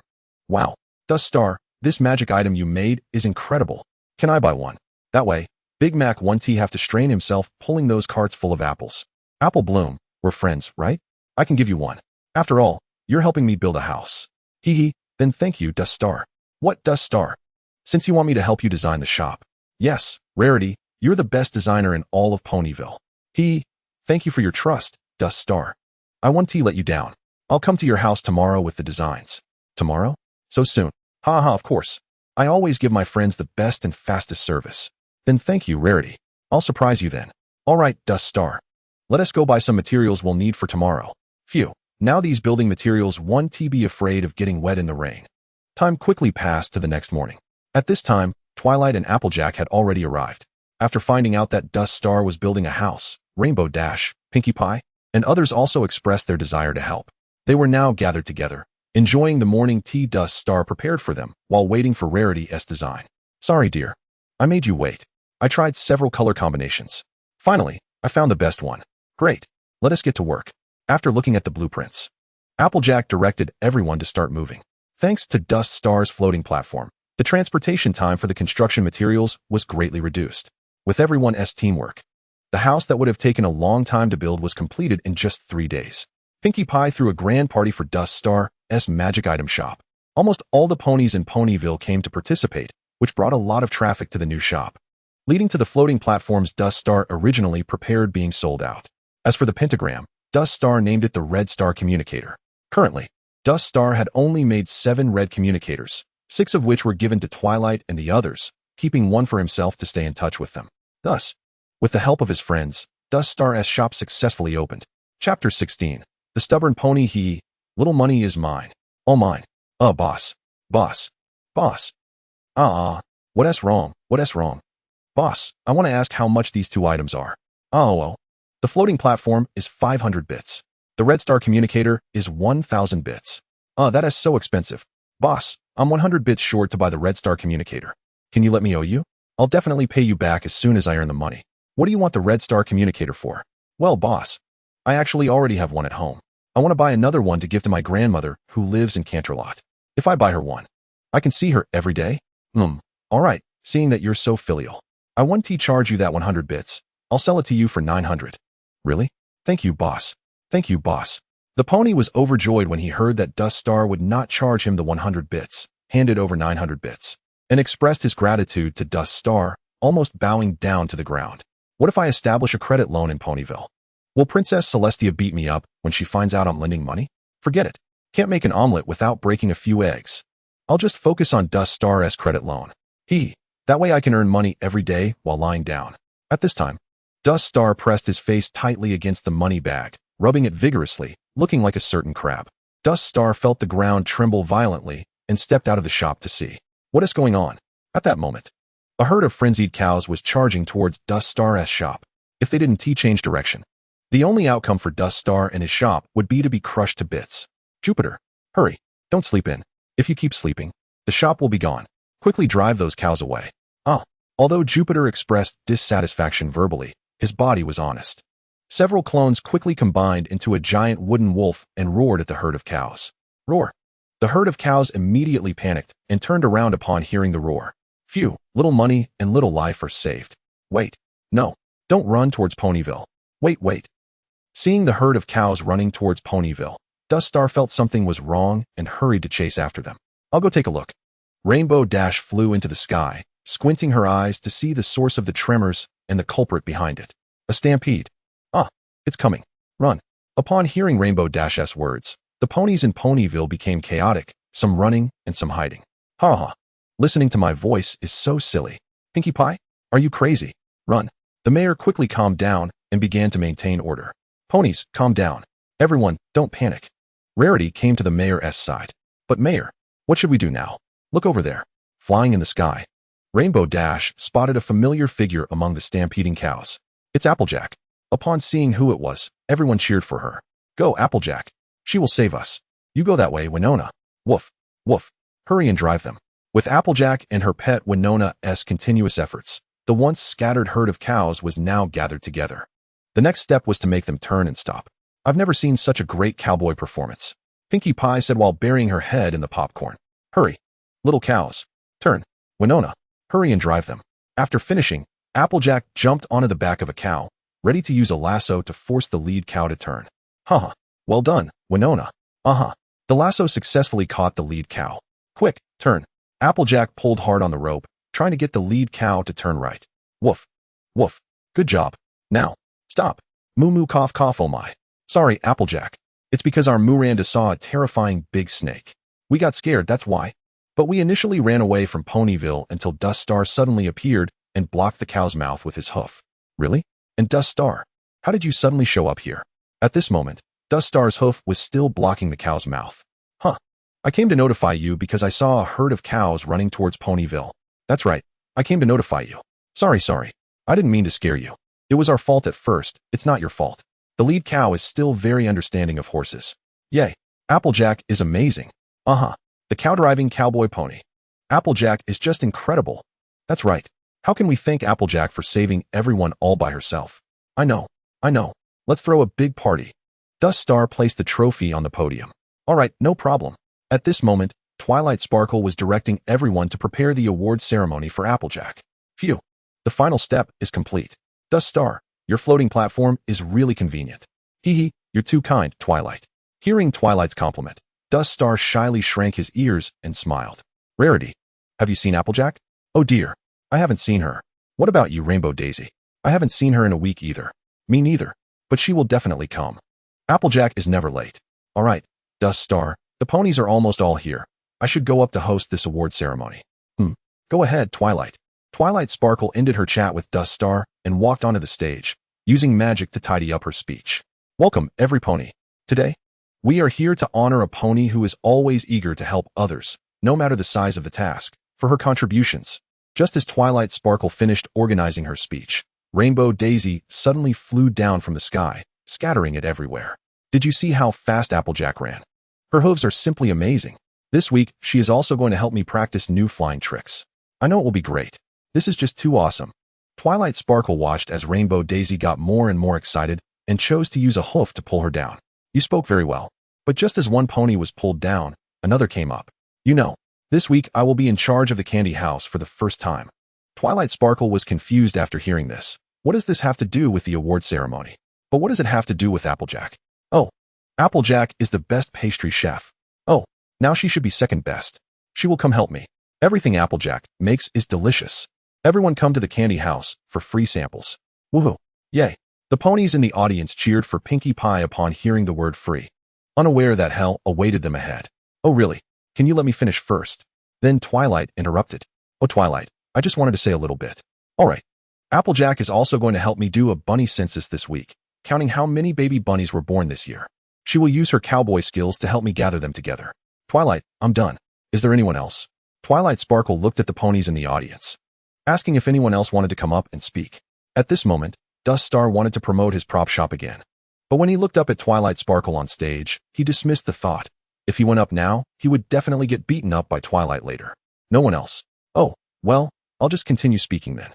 At this moment, the mayor walked up with wide eyes staring at Twilight Sparkle. Oh, forget it. I'll go with Dust Star. After throwing the speech aside, Twilight Sparkle walked down to Dust Star's side. Ahem, enough small talk. I am honored to present the Ponyville Outstanding Pony Award to the beloved awardee, the most trustworthy, loyal, reliable, kind pony, Ponyville's most dependable friend, Applejack. Oh well. With the cheers of all the ponies, the curtain backstage was pulled open, but the figure everyone was eagerly waiting for did not appear. When all the ponies quieted down, a particularly obvious voice emerged. Oh wow, awesome. Applejack is just amazing. All the ponies stared at Spike, which made him a little shy, his cheeks gradually turning pink. The atmosphere fell into awkward silence. Where is she? I'm here. Sorry for being late. Oh, sorry. I just stepped on your tail. Applejack finally made it onto the stage, but she was followed by a floating platform full of apples. Oh, Mayor. Thank you so much for giving me this Outstanding Pony Award. It's really a shiny trophy. Uh-huh, I look so funny. Whoa. At this moment, Applejack came to the trophy and looked at her reflection on the smooth surface, finding it funny, making faces at the trophy. Uh-huh. Ooh. Pinkie Pie also found it funny and joined in. Alright, Applejack, thank you for stopping that terrible stampede. You are always a helpful pony. Yawn, yes. I just like helping everyone yawn. Alright, thanks. After placing the trophy on the floating platform, Applejack controlled the platform to leave. Don't you think Applejack's condition is a bit off? Tired? Dizzy? Dirty? Didn't you see her mane? I think she looks fine. Hey. At this moment, Twilight Sparkle had already come to Dust Star's side, watching Applejack's departing figure with a hint of worry in her eyes. 3 days had passed since the award ceremony. Dust Star was happily preparing lunch for himself and Twilight Sparkle. As soon as lunch was ready, Twilight Sparkle and Spike arrived. Oh, Dust Star, Applejack is so stubborn. She is clearly exhausted but still one tea let me, her friend, help her. Does she think she can handle everything by herself? That's right, Dust Star. But just managing Sweet Apple Acres is already wearing her out. Yet she still wants to help other ponies. When she was helping Rainbow Daisy practice her moves, she threw her onto my balcony. When helping Pinkie Pie make pastries, she made other ponies food poisoned and hospitalized. When helping Fluttershy conduct the bunny census, she drove all the bunnies to Ponyville. The flowers and grass in Ponyville were all eaten. I have offered to help her several times, but she is as stubborn as a mule. I really have no way to help her. Twilight, I understand your frustration, but Applejack is just that kind of pony. She loves helping others solve problems, but at the same time, she doesn't want others to help her, thinking it will bring trouble to them. Hearing Dust Star's words, Twilight Sparkle perked up. You're right, Dust Star. Friends should help each other. I can't let Applejack continue like this. I'm leaving Dust Star. I'm going to find Rarity and Fluttershy. Twilight, aren't you going to eat lunch? Watching Twilight Sparkle run away in a flash, Dust Star looked at the table full of food and felt quite helpless. Well, at least I'm here. Did you eat all of this, Swaylong? I'm begging you. After hearing that Dusty Star had given the whole table of delicious food to himself, Spike wiped the drool from the corner of his mouth and began to feast. At Sweet Apple Acres, Twilight Sparkle, accompanied by Rarity, Fluttershy, Rainbow Dash, and Pinkie Pie, approached Applejack. Applejack, you're exhausted. You let Rainbow Dash crash onto my balcony. You made a lot of little ponies get food poisoning. You scared Fluttershy's bunny. You, right now, need our help. All right, Twilight. I don't want to hear a no. What? Yes, Twilight, yes. Please, I need your help. After hearing Applejack's words, Twilight Sparkle finally let out a relieved sigh. Dear Princess Celestia, my friend Applejack is the best friend in the world. She is always willing to help other ponies, but she has a flaw. When she needs help, she never asks for it. Friendship is not just about giving to your friends, but also accepting their help. Your faithful student, Twilight Sparkle. Okay, everyone take a break. Have some apple juice. Thank you all so much. Without you, I wouldn't have been able to finish gathering the remaining apples in half a day. I was a bit stubborn. A bit? Well, yes, too stubborn. I'm really sorry. I know Ponyville awarded me for being an excellent pony, but the real reward is having you 5 as my friends. Gurgle. Ah, hee, I didn't eat lunch, and now I really miss the meals Dusty Star makes. Is that little pony hungry? At that moment, Dusty Star and Spike arrived with a feast on a floating table. Dusty Star. Oh dear, you came just in time. Oh, it's chocolate cake. Thank you so much, Dusty. Twilight Sparkle took advantage of Dusty Star's distraction and quickly kissed his cheek. Before Dusty could react, she hurried off to enjoy the feast he had prepared for her. Once he came to his senses, Dusty Star looked at Twilight Sparkle happily eating with hearts in his eyes. My little tummy, you can't eat anymore. You've had enough? But Spike looked at the feast, and his body was still very honest. Oh well, just a little bit more.